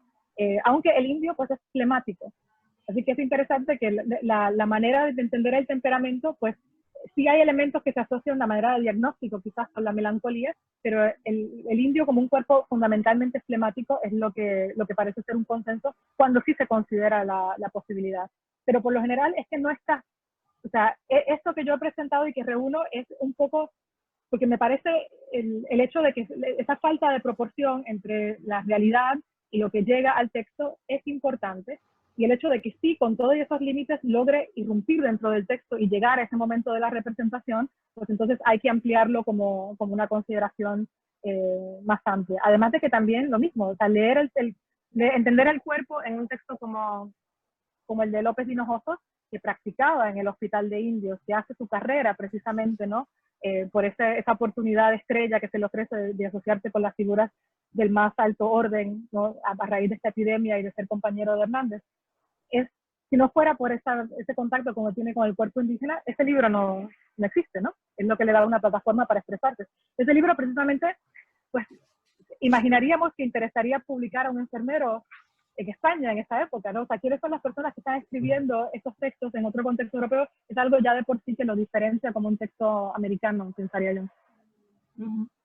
Es que Juan de Matienzo, claro, lo que pasa es que estamos ante alguien que no es un médico, sino que es simplemente un cronista. Sí que asocia al indígena con una melancolía asina, la identifica y de esa manera explica el uso de la coca. Dice que, bueno, que en su caso necesitan la coca porque son propensos a la depresión, y dentro de la depresión pues identifica la forma más baja de la melancolía, que era la melancolía animal, ¿no? La anímica del animal, la melancolía asina. Por eso te quería... Aquí el tema de la coca está en Cárdenas, pero también con la crítica que hace de Sabuco, porque precisamente lo que le usa Sabuco propone en la nueva filosofía, que también interesantísimo, la nueva filosofía es del 87 y los problemas secretos son del 91, así que hay también una lectura muy rápida de estos textos que se publican en Madrid, que ya está siendo, ¿no? Criticado en el 91, pues es interesante. Pero Sabuco pensaba que había una estructura extra, ¿no? Otra estructura que iniciaba el proceso de digestión al masticar la coca, porque uno inmediatamente se sentía bien antes de que llegara el sustento al estómago, ¿no? Entonces Cárdenas se ríe de eso y dice, perfecto, pues vamos a hacer entonces de ahora en adelante unos cocidos inmensos y vamos a pedirle a todos estos frailes que simplemente acerquen las narices y con eso, ¿no? Ya se van a alimentar y no hay que... Y esa es la parte que plagia entonces Jiménez cuando hace la edición de Hernández. Pero también falsifica a Sabuco, porque Sabuco no dice eso. Sabuco simplemente dice que el proceso de digestión se inicia antes y continúa. Pero no hay una consideración en esa sección de melancolía ni de estados de ánimo. Es algo que tiene que ver solamente con el proceso de digestión. Que otros autores, no Cárdenas, pero López de Hinojosa, por ejemplo, también pensaba que la digestión era como las vacas, que baja y después sube la comida y vuelve a bajar. E incluso hace experimentos, no con indígenas, sino hace un experimento con un condenado que, anticipando que va a tener acceso al cuerpo del condenado, le da de comer unos higos, y entonces luego dice, y entonces era como yo decía, cuando abrí el cuerpo, efectivamente, los higos estaban tanto, ¿no? en el estómago como en el intestino. Que también hay un momento de experimentación humana en estos textos que son, insisto, interesan también por otras razones, a mí por lo menos. Bueno, tenemos una pregunta de Marcos, ¿no? Ah, sí. Hola, ¿qué tal? Hola. Hola, Evangelina, Esperanza, a Manuel. Hola, ¿qué tal? Hola. Agradecerle mucho a Yari Pérez, no tiene el gusto, ¿no? Yo soy el que hizo la edición de Farfán. Me alegro que hayas tratado a Cárdenas, porque bueno, spoiler, pero yo a Cárdenas no lo trabajo en la edición porque precisamente me parece que se debe a otra tradición. Sí que lo comparo con otra serie de textos que presentaste aquí, ¿no? Y yo tengo dos cositas. En primer lugar, bueno, a mí lo que me parece es que estos textos definitivamente niegan el mundo indígena, es decir, es la negación de la otredad, porque las prácticas de los médicos prehispánicos eran vistos con ojos heréticos. Pero lo más interesante de esos textos es que sí recuperan, ¿no?, cierta parte de esa medicina prehispánica a través de la alusión a ciertos tratamientos con plantas originarias. Eso por una parte, y también me parece que son textos fascinantes y que por lo tanto van mucho más allá de la historia de la ciencia. Y lo otro es una pregunta. En la aproximación que tienes tan interesante acerca de este discurso del cuerpo, de la corporalidad, me preguntaba si has considerado también pues, a las soluciones que tiene el discurso médico novohispano con, por ejemplo, el discurso providencialista de otros géneros literarios, como es el propio discurso religioso, porque no olvidemos que el propio Farfán, bueno, es un agustino, y el señor está escribiendo no como médico, escribe como religioso. Tan es así que, por ejemplo, él en todo el tratado breve de medicina, para nada, pero para nada recomienda el vino. No debemos olvidar que Galeno recomendaba a los mayores de 40 años ya tomar vino porque el cuerpo se nos empieza a enfriar y nos empezamos a secar y nada mejor que empezarse a calentar con ese brebaje tan delicioso. Entonces, también te entiendo muy bien por qué te interesa tanto el discurso de la corporalidad con Farfán en el tema femenino, porque va sobre las mujeres criollas y peninsulares, pero a la yugular, ¿no? Prohibiéndoles que se pongan badulaques, haciéndose rubias y que coman chocolate. Entonces, bueno, a mí me encantó tu participación. También estoy cada vez más nervioso porque todas las ponencias han sido muy interesantes y ponen el listón cada vez más arriba y cada vez que entro me pongo más nervioso y cuando toca a mí exponer. Entonces, bueno, preguntarte eso, ¿no? Si tomas en cuenta el providencialismo religioso en tu investigación. Nada más. Okay. Bueno, un gusto conocerte e insisto, o sea, anuncio el que existe tu edición, fue lo último que entra dentro de mi libro para decirle a la gente si les ha gustado lo que tengo yo que decir de Farfán y están de suerte porque hay una edición que no pone, no, que lo recupera, así que la idea es un poco, es un texto y un autor que me parece a mí, lo he trabajado también en lo que publiqué en marzo, también es un ensayo, no dice en el título Farfán, pero también es sobre Farfán. Contesto tu pregunta y tengo también como, no sé, algunos comentarios en que no sé si estarías tú de acuerdo, ¿no? Yo sí pienso, o sea, no quiero ser tampoco tan súper injusta con Farfán, porque aunque no se justifica, yo creo que es el que mejor me cae de los que estoy trabajando por diferentes razones. Pero veo, por ejemplo, sí hay un rechazo, por supuesto, ¿no? Se impone la medicina europea, pero en Farfán yo veo también que hay otras cosas, ¿no? Por ejemplo, en ese sobre todo en la segunda edición del tratado, una cosa que yo trabajé en ese artículo que publiqué en marzo, es que Farfán, cuando se comienza la medicina indígena, inmediatamente menciona después, y esto lo pueden conseguir en el tianguis, y esto vayan y cómprenlo al tianguis. En los tianguis ya se estaba vendiendo, o sea, no es tanto la idea de monar, desde yo descubrí esto, y me tienen que dar las gracias porque soy el primero que se le ocurre usarlo para curar esta enfermedad, que es mucho de la caracterización que tiene de la medicina indígena, donde sí borra por completo, ¿no?, el conocimiento local y lo que precia es la medicina o el producto. En Farfán hay esa idea de que él le está dando un shopping list, váyanse de compras a los tianguis, entren a estos espacios que están evitando, porque ahí hay medicina que es más barata, más fresca, ¿no? O sea que no es necesariamente un argumento de la superioridad médica, es un argumento práctico en muchas ocasiones, y que no está no, si lo comparas con estos otros textos que mencioné, Farfán es el que se aventura en esa dirección. Del discurso provincialista, yo sé que ahí me quiero enterar yo, que me hables tú de ese tema, pero sí que te contesto hablando quizás o preguntándote, ok, pues no se puede beber vino, de acuerdo, ¿no? Pero Farfán tiene otros momentos que también van un poquito en contra de su condición de fraile. Por ejemplo, cuando habla de afrodisíacos y se defiende, dice, esto, el que lo quiera usar mal, pues esa no es mi intención absolutamente para nada. Pero admite la posibilidad de sexo que no sea para procrear. Dice, en cambio, que cuando ocurre, no se logra generar un niño, eso hace que no haya un amor entre el matrimonio, que no se lleven muy bien y que en cambio los hijos pues, son la gran bendición, son lo que da la felicidad. Y recomienda entonces procedimientos para tener una vida sexual saludable, que uno dice, pero esto es Farfán, esto está o sea, que tiene momentos también en Farfán que yo creo que precisamente por esa consideración que tiene del paciente, ¿no? Cuando está hablando, por ejemplo, del cáncer de la mama, dice, y tengan mucho cuidado porque los senos de las mujeres son tan delicados como los testículos nuestros.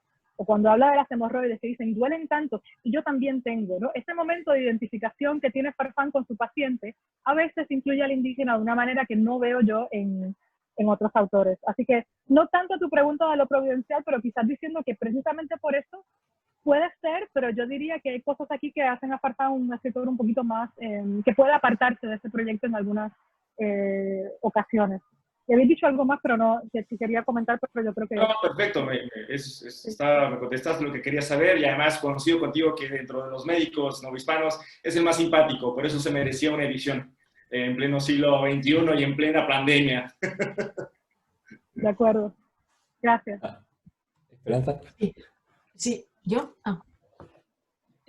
Bueno, y aparte nos has abierto boca, o sea, ahora sí que esperamos, pero vamos, con unas altísimas expectativas la ponencia de Marcos. Yo lo siento, porque nos has vendido a Farfán de una manera maravillosa. Estamos deseando saber más de este médico tan peculiar, ¿no? Lo de los tianguis, ir a comprar los tianguis ya me ha encantado, ¿no? Me ha parecido, bueno, de un sentido práctico y además de una cotidianidad, ¿no? De una relación realmente cotidiana y directa con la vida mexicana, con la vida de Nueva España, ¿no? Ese detalle. Además, añado también que esta idea, inclusive cuando se mete con las mujeres, ¿no? Que se ríe mucho de estas mujeres, primero que es una cosa homosocial de la época, ¿no? Eso que dice de estas mujeres que me exigen que les cure ese dolor de cabeza, que ellas mismas se meten en camisas de 11 varas para ensuciarse.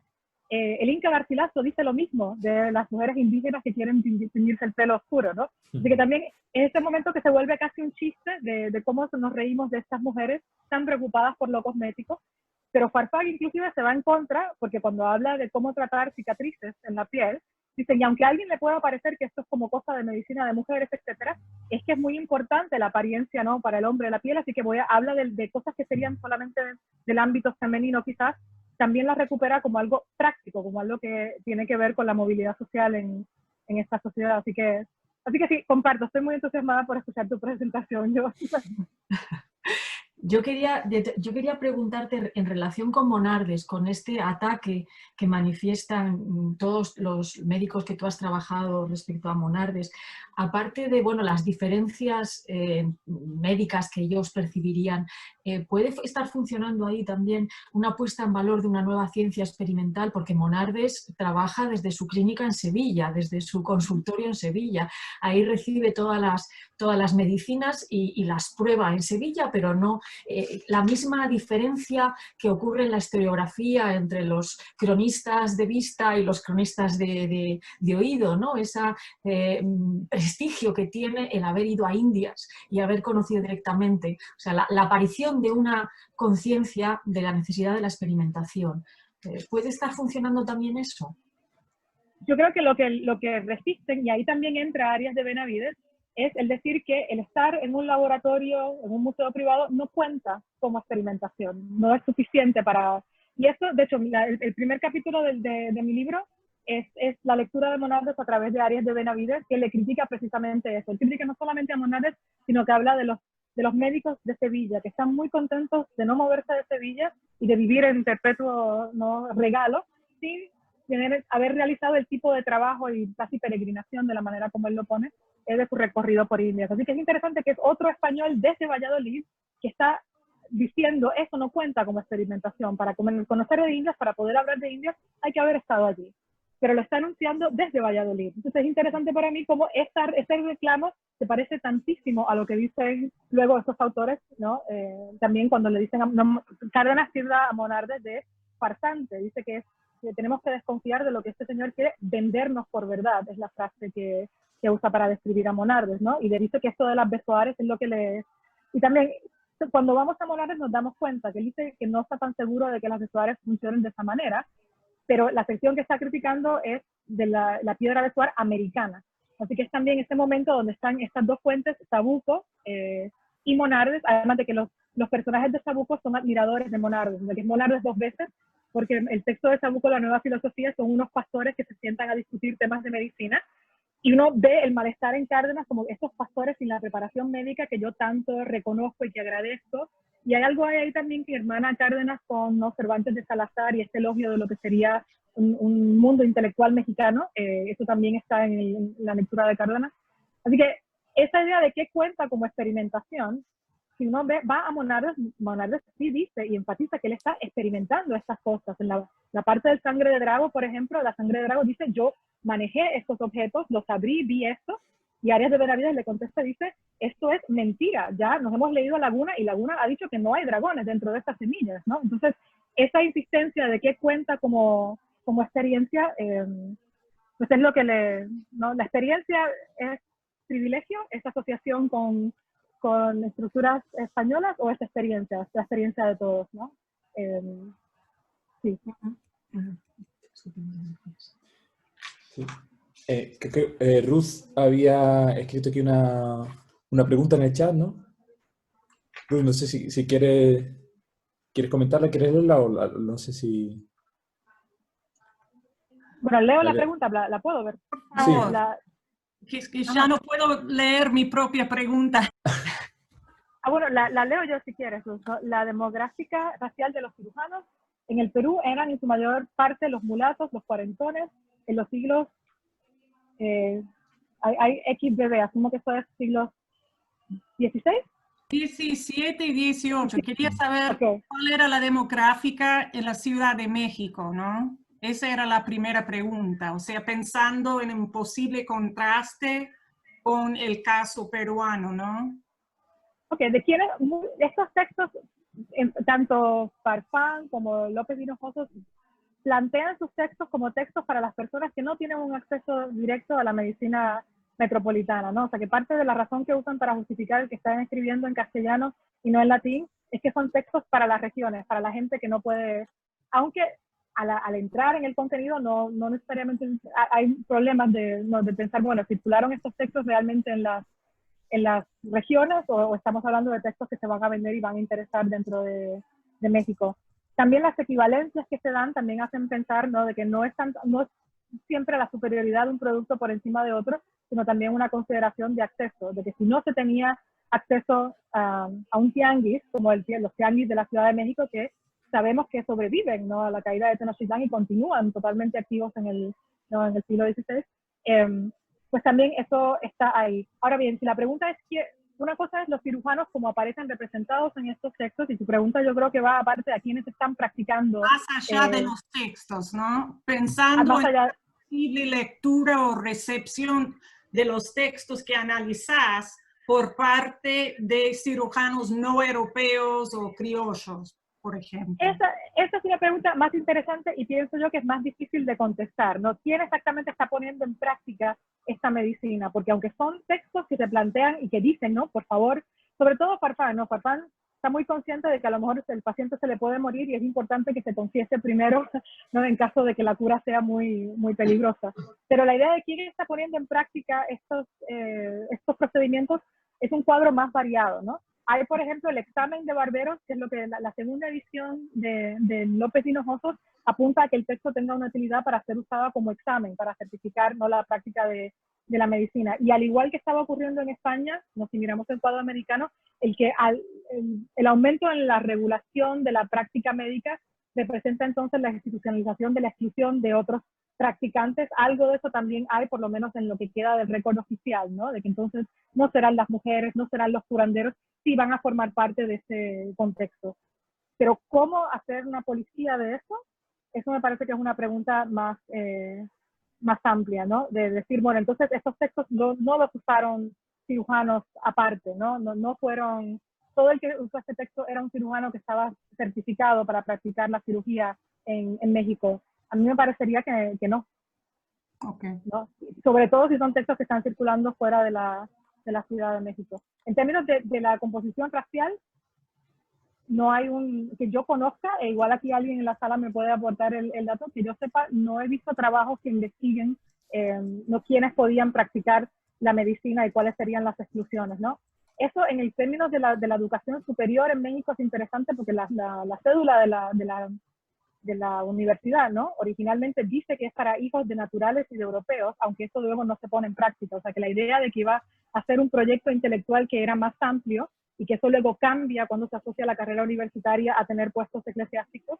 O sea, que ese experimento que yo, al que aludía al principio de algo como el códice bariano, ¿no?, y esos espacios que producen ese entrenamiento médico más allá, esos espacios no es que se atacan, pero entran en decadencia conforme sigue avanzando el siglo XVI y se mueve esa educación a otros espacios. Así que es una pregunta interesante, pero es difícil de contestar, en mi opinión. Y tengo una pregunta relacionada con esta, y es que me llamó la atención, ¿no?, el uso, el título, suma y recopilación de cirugía, ¿no? Y para mí, pensando en esa distinción de clase y de educación, ¿no?, por ejemplo, en la recopilación de leyes, ¿no?, tenemos esa prohibición en Lima, ¿no? En la Universidad de Lima, de no admitir a grados a los mulatos y los cuarterones, ¿no? O sea, ahí estaba, ¿no?, la diferencia entre el cirujano y el médico, el físico, ¿no? Pero a la vez, este tipo acá, López de Hinojosos, está usando un título que a mí me recuerda la universidad, la oficialidad, una suma y recopilación de leyes o sencillamente las súmulas, ¿no?, en las que un estudiante estudiaba en el colegio, ¿no? Entonces, él quería como apropiarse un poco de una especie de barniz de oficialidad, como de un médico, en vez de ser un mero cirujano, o es por casualidad, o sea... Él aparece como maestre, ¿no? O sea, de hecho no aparece como cirujano, pero se nota que tenía muy buena, o sea, las personas que se están leyendo su texto, o sea, los que revisan el texto, uno de ellos es Agustín Farfán, que de hecho dice que no se lo ha leído con mucha atención porque está muy ocupado terminando el suyo que sale al año siguiente, ¿no? Así que hay también esta idea de que, estoy de acuerdo, ¿no? Este hombre había practicado la medicina en España y luego se traslada como parte de este conjunto, de este cuadro, ¿no?, de información que viene al Nuevo Mundo. Hay ciertamente como una buena voluntad de moverse en esos espacios, además de que lo llaman para ser el acompañante de Hernández, ¿no? Pero es el que más, he's the one that has the most to prove, ¿no?, por así decirlo. Y se nota también en los textos y la falta de interacción, ¿no? Si uno compara, por ejemplo, cuáles son los textos que está usando él, cuáles son los textos que cita, pues es un repertorio muy familiar y un repertorio muy limitado también, ¿no? Guy Chauliac, por ejemplo, si uno compara que uno esperaba que un texto quirúrgico verdaderamente que fuera una suma, cuáles son las fuentes que está citando. Aquí no hay un interés, no. Arias de Benavides tiene aforismos de Hipócrates, aunque después uno no los encuentre cuando los va a buscar, está esa necesidad de tratar de justificar, de demostrar un contacto con fuentes académicas. Con López de Hinojosos parecería que ese es el interés, pero cuando uno entonces ve dónde están las partes del texto que parecen autorizar su plataforma, no son esos momentos de referencias, no son citas intercaladas que se dejan en latín como en otros textos, sino que son estos momentos de yo toqué a este hombre de Oaxaca, yo hice esta disección de este cuerpo, ¿no? Entonces, algo hay ahí, ¿no?, ¿no?, gato por liebre, un poquito, en la manera en que presenta él el texto. Bueno, gracias, Yari. Gracias. Tenemos otra pregunta de Laura León, Llerena. Hola Yari, un gusto escuchar tu presentación, realmente fascinante el tema. Yo un poco quería seguir la conversación sobre López de Hinojosos. Tengo muy en cuenta lo que dices, ¿no?, de que hay que realmente buscar estas referencias al mundo americano en estos textos. Y me pareció por eso particularmente fascinante cuando hablas de López de Hinojosos mencionando su experiencia en hospitales naturales, ¿no? Pero Laura, él no lo menciona.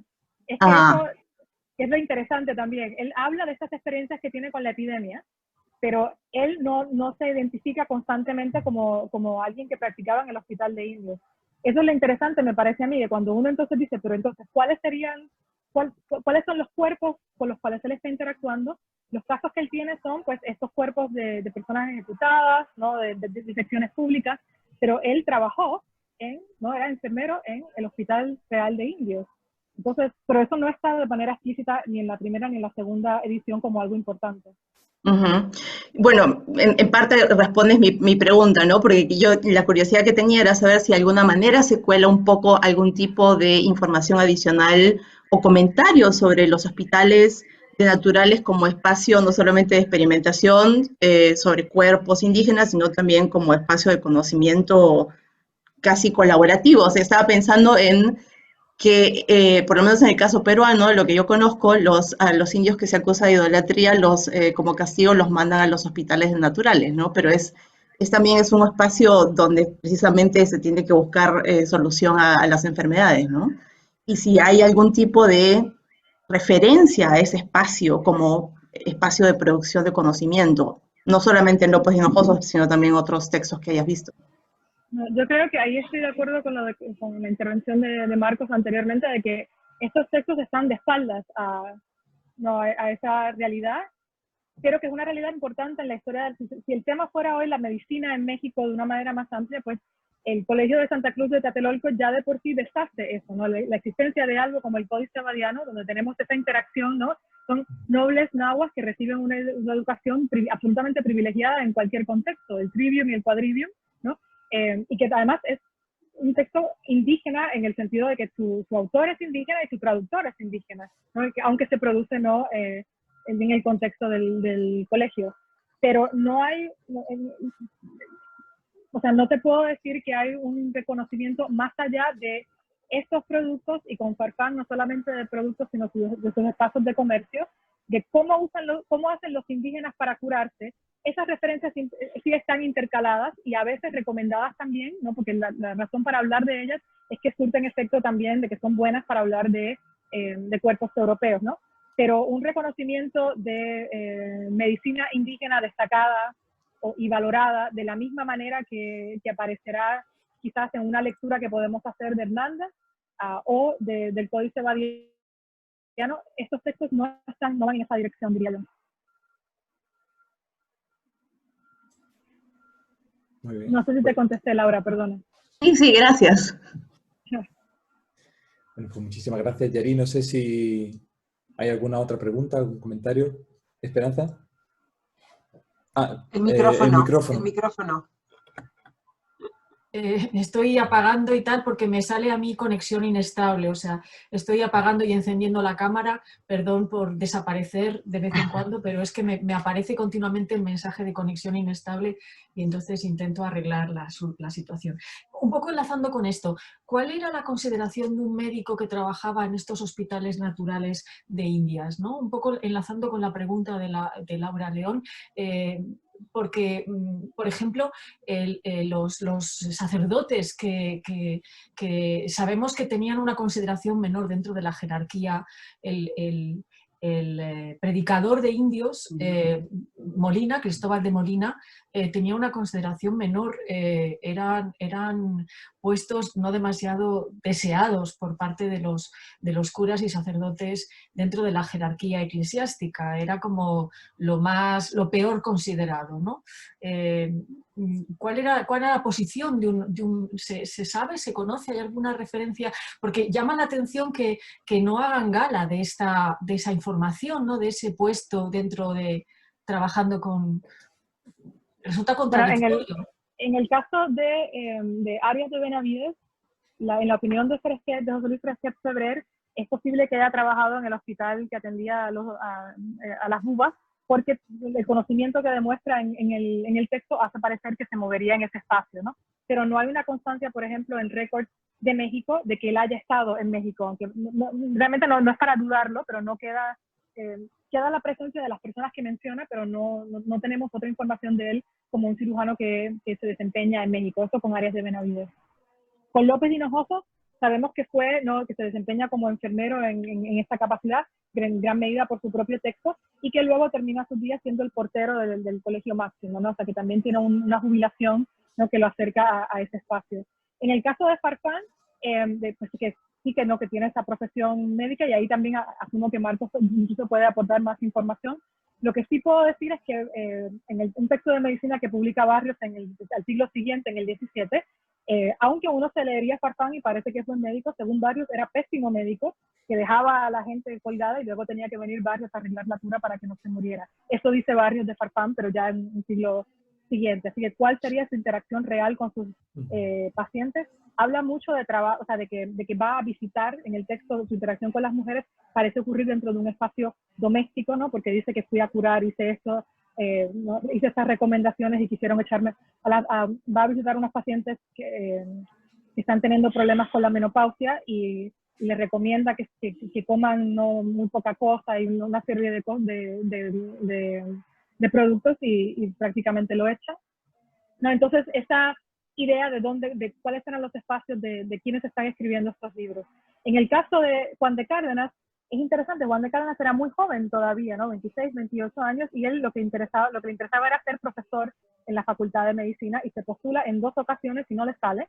La tercera vez que se abre el puesto no se postula, así que se asume que a lo mejor estaba fuera de ese espacio, a lo mejor se había marchado a la Nueva Galicia, y cuando finalmente se lo dan, solamente lo ocupa por 2 años y porque se muere. Así que él tiene también, está hablando de la medicina, pero no he encontrado yo gente que o información sobre una práctica, quizás lo que llamaríamos hoy clínica, de la medicina desde el punto de vista de Cárdenas, ¿no? Parece que lo que le interesaba eran espacios docentes, que también es importante. Hay diferencias aquí no solamente quizás de clase y de educación, sino también de desempeño y de contacto.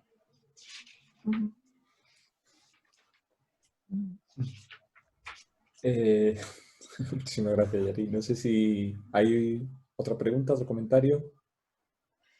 Bueno, yo solamente además, yo sí darte las gracias por, bueno, por plantear este enfrentarse a textos y buscar esos silencios que son sin embargo significativos, ¿no? O sea, según lo que he creído entender cuando arrancabas la conversación, tus 4 documentos eran 4 documentos cuya diferencia americana es un problema contextual, ¿no?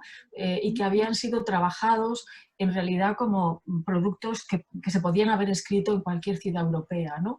Me parece muy interesante la perspectiva de análisis que has abordado, de buscar esas presencias silenciadas que obedecen a esos contextos distintos y que no se darían en el texto europeo. Creo que esta es una praxis hermenéutica que es la que nos toca a los que trabajamos con textos coloniales, ¿no? Para establecer el principio diferenciador frente... Yo también diría con esto que no creo que solamente atañe al mundo colonial, sino inclusive cabe la posibilidad de abrirlo a pensar a la ciencia en Europa, ¿no? Porque si seguimos la información de Irving Leonard sobre el comercio de libros en América, y ahí a lo mejor Pedro puede hacer no sabe más del tema y puede decir, pero que se comerciaban libros de medicina también, se compraban, se vendían, era un tema que interesaba, pues se abre la posibilidad de un lector que no es un lector no español de India, por así decirlo, que también se interesa por estos textos porque desconfía de las personas que están ofreciendo este tipo de servicios o de estos espacios que se establecen para curarlos y que está buscando precisamente una interacción práctica con estos textos médicos, no solamente los textos locales, sino, ¿no?, la idea de que haya una comunidad que pueda aprovecharse de la medicina europea en plan de lector, ¿no? Desde el Nuevo Mundo, no solamente de textos que se producen de manera local. Y Pedro Andrés de Benavides sabemos que se vende, ¿no? O sea, que es un texto que, aunque él regresa a Valladolid, hay evidencia de que por lo menos a 2 personas en una lista que hay de un inventario de ventas estaban pidiendo, ¿no?, a un peso, eran 2 pesos en total porque estaban comprando 2 copias, ¿no? Y cada una era peso del texto de Arias de Benavides. ¿A qué manos llegó este texto? ¿Llegó a manos de un español de Indias o llegó a manos de otras personas que querían esta información pero que no podían tener su propio hospital? Eso no se plantea usualmente y me parece que es importante abrirlo como al menos una posibilidad.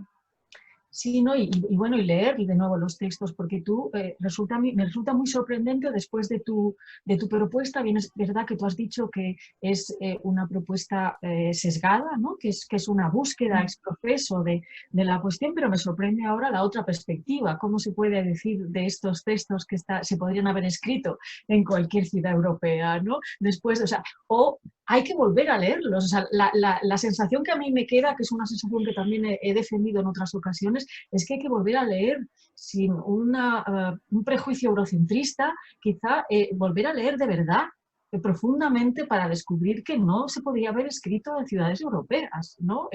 O por lo menos que hay una preocupación, aunque sea una preocupación minimizada y velada, por cuerpos que no son los europeos, ¿no? Que es lo que nos has demostrado tú. A mí ahora lo que me pregunto es cómo se puede decir lo otro, ¿no? O sea, ¿desde qué perspectiva se puede decir que esto lo podría haber escrito un europeo?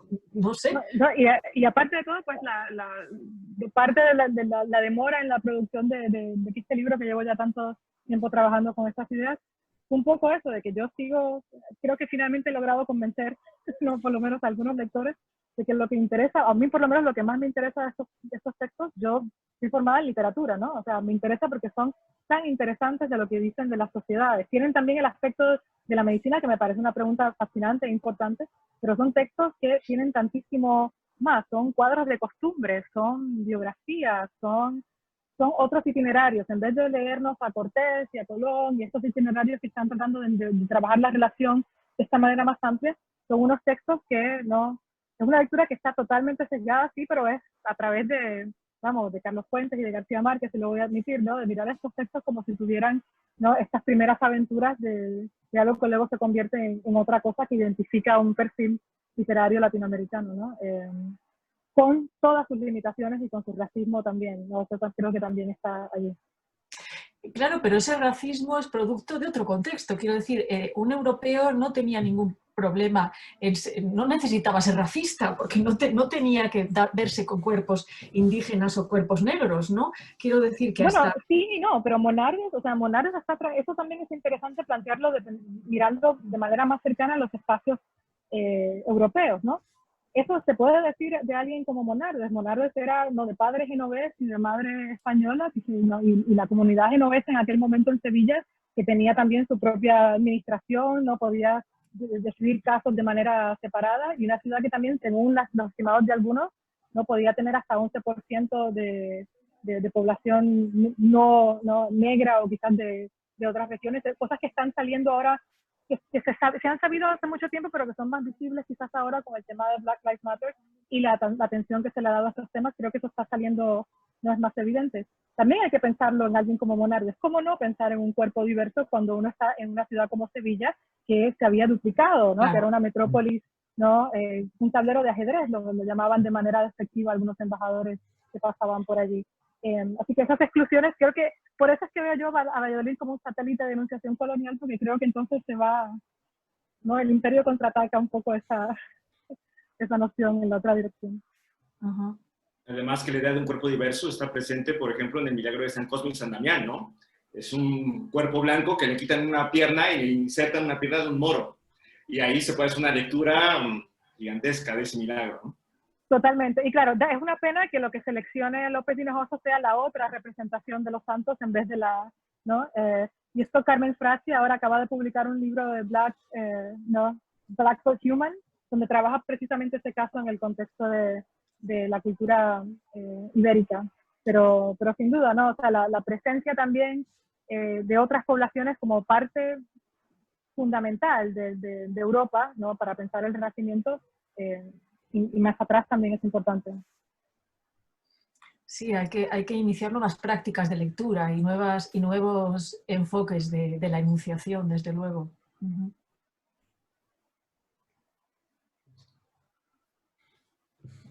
No sé si damos ya por acabado. Pues sí, pues Marcelina. Sí, ¿no? No, he conectado, o sea, he conectado el micrófono,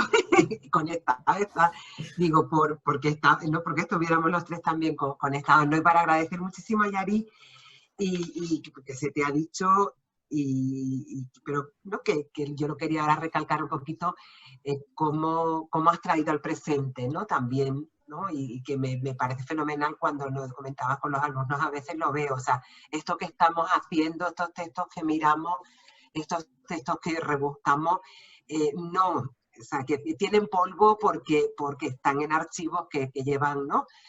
Cerrados mucho tiempo, pero que para entendernos, ¿no? Lo que vivimos ahora, hay que ir, ¿no? A estos textos para ver que no hemos cambiado gran cosa, por desgracia, la mayoría de las veces, y que ¿no? O sea, que en este siglo XXI, científicamente tan avanzado supuestamente y tan abierto ¿no?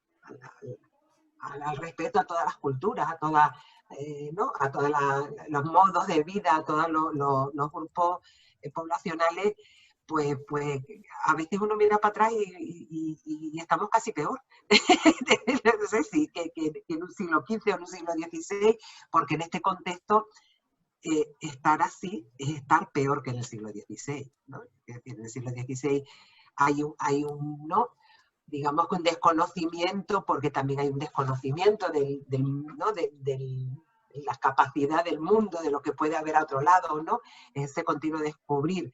Pero ahora que supuestamente que estamos todos descubiertos, ya no tenemos el pretexto ¿no? de asustarnos del otro, de alejarnos del otro y de despreciar al otro por falta de conocimiento. O sea, ahora es por conocer, conocemos.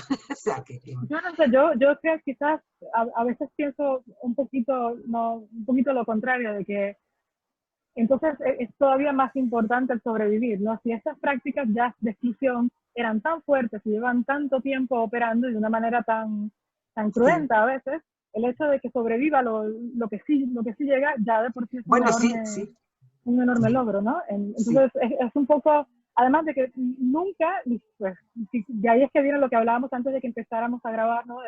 De quizás de que el hecho de que yo me entienda como sujeto colonial anacrónico siendo puertorriqueña marca mi lectura de otras maneras, porque no tengo ninguna ilusión de que estos textos ninguno era para mí, ¿no? Mujer de otra época, de otro contexto, ¿no? Siempre es una lectura que hizo, cuando doy mi curso de mujeres para mis estudiantes de cuarto año, siempre lo marco, de que somos todos intrusos en textos que no eran, a lo mejor no se imaginaban. ¿Qué se imaginaría Cárdenas que sería alguien como yo quien estaría hablando de su texto? Y pues no, eso no está, ¿no?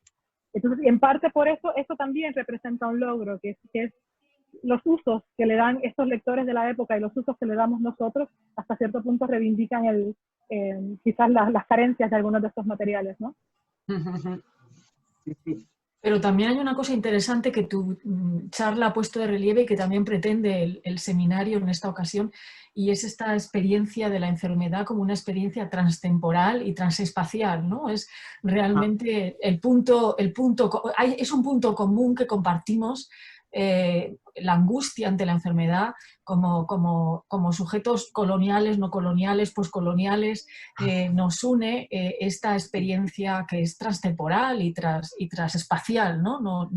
La compartimos, la enfermedad es la misma en el 16, o la angustia ante la enfermedad es la misma en el 16, el 17, el paciente, creo que Óscar, que está por aquí todavía, hacía una pregunta el primer día muy, muy interesante, ¿no? ¿Qué sentía un paciente del 16 y del 17? Yo creo que esta experiencia que estamos viviendo hoy sí que nos capacita para acercarnos de una manera más realista, más personal, incluso a la angustia que podía sentir un criollo ante las bubas o ante el enfermo de viruela o ante la epidemia de cocoliche, ¿no? de la población, ¿no? Lo que me interesaba a mí es encontrar estos puentes que tú has trazado muy bien entre nuestra experiencia de hoy y las experiencias del 16 a través de los textos y 17 y 18 emitidos en ese momento, ¿no? Pero yo creo que en parte por eso es que estos textos son importantes, porque no necesariamente eso se plantea en otros espacios, ¿no? Yo en ese artículo que publiqué de Farfán en marzo, comparaba a Farfán con la sección donde habla de los dientes con Lazarillo, ¿no? O sea, cuando nos leemos el Lazarillo y vemos al ciego que le revienta el cántaro al pobre Lazarillo en los dientes, nos reímos en parte, nos aterroriza la crueldad del Lazarillo, pero entonces, ¿quién de los dientes de Lazarillo? Porque el que ha tenido dolor de dientes sabe que después todo el resto del texto, si fuera un personaje real, pues no habría ninguna interacción con más ningún personaje, porque el dolor de dientes que tendría ese pobre muchacho sería una cosa constante, ¿no? Que eso es verdaderamente lo que lo hace un personaje literario, ¿no? Con alguien como Farfán, entonces hay una consideración exactamente de cuáles son las consecuencias de la enfermedad sobre el cuerpo. Y ocurre en distintos momentos. Ocurre también, por ejemplo, donde hace una recomendación que también apela a eso que hablabas de la desesperación de las personas que recurren a la cirugía cosmética para quitarse cicatrices. Y Farfán aconseja y dice, nunca he visto que eso quede bien, quedan más feos que antes, dice él, ¿no? Así que por favor, que no lo admiten, no lo admitan, no lo buscan, no lo consientan, ¿no? Y eso también deja ver un paciente desesperado quizás por una cosa, una mutilación, ¿no? a su rostro, que está buscando también pues curas desesperadas, y como se dice que por ahí no es. También en esa cita que yo leí, algo que no se percibe y que me parece un tema interesante, es ese cuerpo que delata, ¿no? Porque quienes no pueden esconder el dolor son los niños, ¿no? Por más chiquito que sea, se nota que está enfermo. Así que también ese cuerpo infantil y cómo queda la medicina infantil, que también es una consideración que aumenta tanto en Farfán como en Hinojosa de la primera edición a la segunda. Otros tipos de cuerpos pensados en su diferencia no solamente racial, sino también con lo de la menopausia de la edad y de la juventud, ¿no? Que también creo que es otra manera de encontrar testimonios de gente que no queda retratada en otras fuentes y que a veces quedan retratadas a través de la medicina. Claro, son esas voces negadas pero incluso esas experiencias que sí que compartimos, o sea, lo que dices de la menopausia o efectivamente puede ser el mismo terror de una mujer mutilada que haces con esa mutilación, ¿no? Es muy interesante. Y también, pero para aquí textos en España también, ¿no? O sea, yo ahora estoy trabajando con el texto de Fragoso, en la cirugía universal, y me ha sorprendido mucho también cómo, en términos de la virginidad y las pruebas de la virginidad y cómo se podían usar, Farfán también dice, no lo veo, no lo he podido medir, no se pueden dar armas para defenderse de otros ataques que están viniendo de otros espacios sociales, que en la medicina a veces también hay esta manera ¿no? del empoderamiento, si se quiere, o por lo menos el potencial del empoderamiento de sectores que están quizás al margen en otros contextos. Genial, estupendo. Interesante también la idea, ¿no? de que no solamente la experiencia que nos conecta, sino que parece que la retórica se repite, ¿no? Como si hubiera una misma forma de hablar de la enfermedad, de la pandemia, ¿no? De cómo podemos conectar tan rápidamente con textos del 16, ¿no? Que sigan comiendo, que sean las culebras lo que molesta, esto de comer culebras, ¿no? Como manera de decirle lo peor a alguien, es súper sorprendente, porque que sea un senador republicano hablando de personas que comen culebras y que esté Cárdenas diciendo lo mismo, me parece una conexión aterradora, francamente. Y que no son ciertas, yo sé de paso, o sea, ninguno de esos elementos que menciona él, que creo que es evidente, pero por si acaso, no son parte de la dieta china primordial, o sea, ni siquiera cultural, es un juicio cultural falso desde el principio hasta el final, ¿no? Sí. Claro, y algo que proviene, ¿no? de la idea de la incapacidad de algunos pueblos de saber distinguir qué es comida, qué no es comida, ¿no? Las escalas del ser, ¿no? Aquello que está como más abajo, lo que nace de los insectos, ¿no? Que tienen como formación espontánea, ¿no? Pues eso no podía comerse, ¿no? Y había pueblos que no eran capaces de distinguir, ¿no? A diferencia de los europeos, que distinguen claramente qué era comestible y qué no era comestible, ¿no? Increíble que una idea así todavía hoy, ¿no? Se mantiene. Bueno, y Cárdenas está defendiendo el chocolate, que era una sustancia desagradable todavía en este momento, pero Cárdenas es de los que defienden el chocolate, dependiendo con qué se mezcla, entonces puede ser positivo. Pero cuando habla del chocolate, defiende el chocolate en la segunda parte del libro, pero cuando habla del chocolate asociado con la mujer, ahí vuelve a ser terrible el chocolate porque lo compara con el barro y con las inmundicias ¿no? que comen las mujeres y entonces se quedan muy opiladas y tienen problemas con la regla. Así que me da un poco, yo a veces pienso en mis pobres estudiantes porque es que les digo una cosa y después encuentran un ejemplo que les dice exactamente lo contrario y ahí está, y de eso se trata estos textos, ¿no? El no frustrarse con eso, sino de ver que están precisamente buscando esas soluciones y eso es lo que los hace interesantes, ¿no? De que no hay un consenso. Sí, no, pero yo no lo conozco, pero el cacao, o sea, el chocolate estaba también, los aztecas tenían, los mexicas, el acceso a las mujeres estaba limitado, el acceso al chocolate de las mujeres estaba muy limitado por razones de que estimulaba, era afrodisíaco, ¿no? Tengo entendido que el uso del chocolate es ritual y estaba legislado, por decir, normativizado, tengo entendido. Entonces, ¿no puede ir por ahí también esa prohibición del chocolate a las mujeres porque Bueno, lo del chocolate, esto está el libro ya un poco antiguo de Sophie Coe, pero sí que han trabajado el tema del chocolate. Yo antes evitaba hablar del chocolate cuando empecé en la carrera porque no hacía más que mencionar el chocolate y todas las preguntas eran sobre el chocolate. Bueno, lo siento, perdona, has vuelto a los primeros años de tu carrera. Sí, pero me recuerdo que por eso es que me acuerdo del tema, ¿no? Pero sí que es interesante porque la asociación entre el chocolate y el espacio femenino en México, pues también, sobre todo, tanto Farfán como Cárdenas hablan del chocolate y lo aprovechan para usarlo como crítica de la mujer. Para Cárdenas son las de la Nueva España son más viciosas que las del Perú, que por lo menos saben controlarse y que también hay una combinación, no las mujeres como todas iguales, sino con esto de que no se pueden controlar y que no solamente se comen el jarro, sino el barro, sino que se tragan el jarro, el jarrón con el barro también. Pero luego hay un debate en el 17 sobre si el chocolate rompe el ayuno, porque son los conventos los que están también ¿no? con la confección de dulces que hasta hoy, ¿no? En los conventos y la asociación con el espacio femenino en la producción de dulces en México. Entonces hay una controversia en el 17 de si el beber chocolate realmente rompe el ayuno en los conventos. Así que el chocolate es un tema que continúa asociado a espacios femeninos en el caso de la época colonial. Pero para el momento que escriben Farfán y Cárdenas, no hay ninguna, o sea, no es algo recomendable y parece ser el uso excesivo. Aunque, insisto, Cárdenas defiende al chocolate en otra parte, diciendo que es algo que si se mezcla bien puede ser muy saludable, y esa parte se usa como una defensa del chocolate, ¿no? Fuera de contexto. Y cierto, el uso excesivo del chocolate, pues ya sabemos dónde se queda, ¿no? En una cadera, en la otra cadera, no, que si me salen granos, que si no me salen, ¿no? Es como el uso excesivo de todo, solo que el chocolate apetece más, ¿no? Apetece excederse mucho, ¿no? Y ahora que decías eso, me estaba acordando de la película Chocolat, ¿no? La película francesa.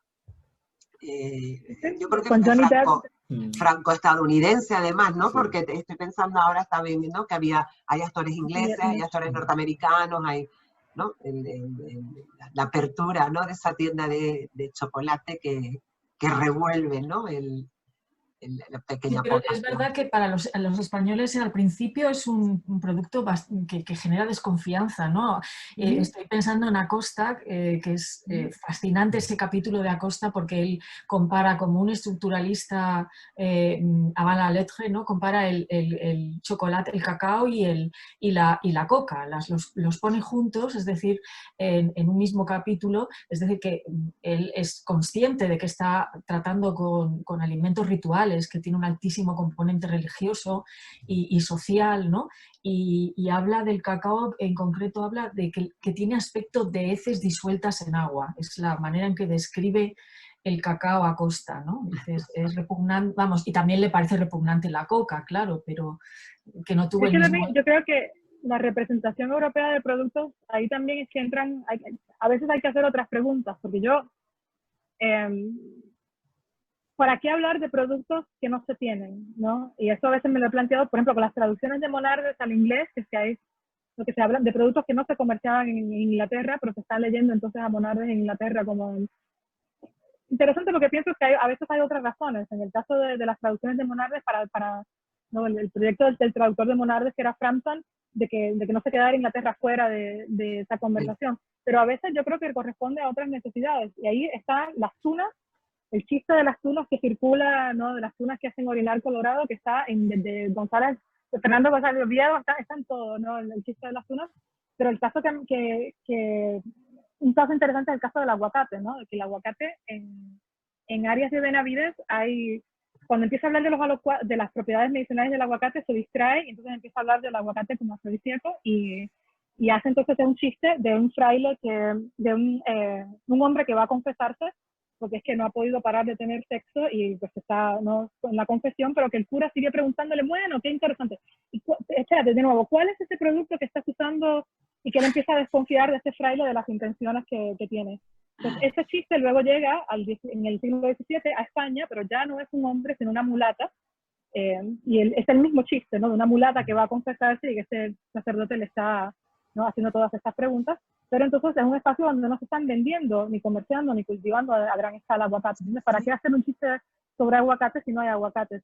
Entonces, a veces el interesarse por un comentario negativo sobre un producto también puede tener que ver con una oportunidad para hacer otro tipo de crítica, ¿no? Que bien puede basarse solamente en lo literario o en otra consideración que no tiene que ver con el producto mismo o si es eficaz o no. Claro, es un chiste, lo que importa. No había peligro, ¿no? En el caso de comentar el aguacate, donde no hay aguacates, no hay peligro de que lo vayan a usar. ¿No? O sea, es decir, solamente abren boca. Bueno, pues muchas gracias, Yari. Muchas gracias. Entonces ya, cuando terminamos y lo dejamos para la semana que viene con María José Brañez, que nos va a hablar sobre una monstruosa enfermedad salida de las cavernas estigias, Juan Ignacio Molina y las herejías neolatinas de peste variolarum. Así que nada, lo dejamos por hoy y a la semana que viene seguimos con... Bueno, pues muchísimas gracias a todos, muchas gracias por la oportunidad y aquí me verán la semana entrada para escuchar la próxima. Muy bien, Yari, muchas gracias. Hasta la semana que viene, cuidado muchísimo. Realmente, adiós.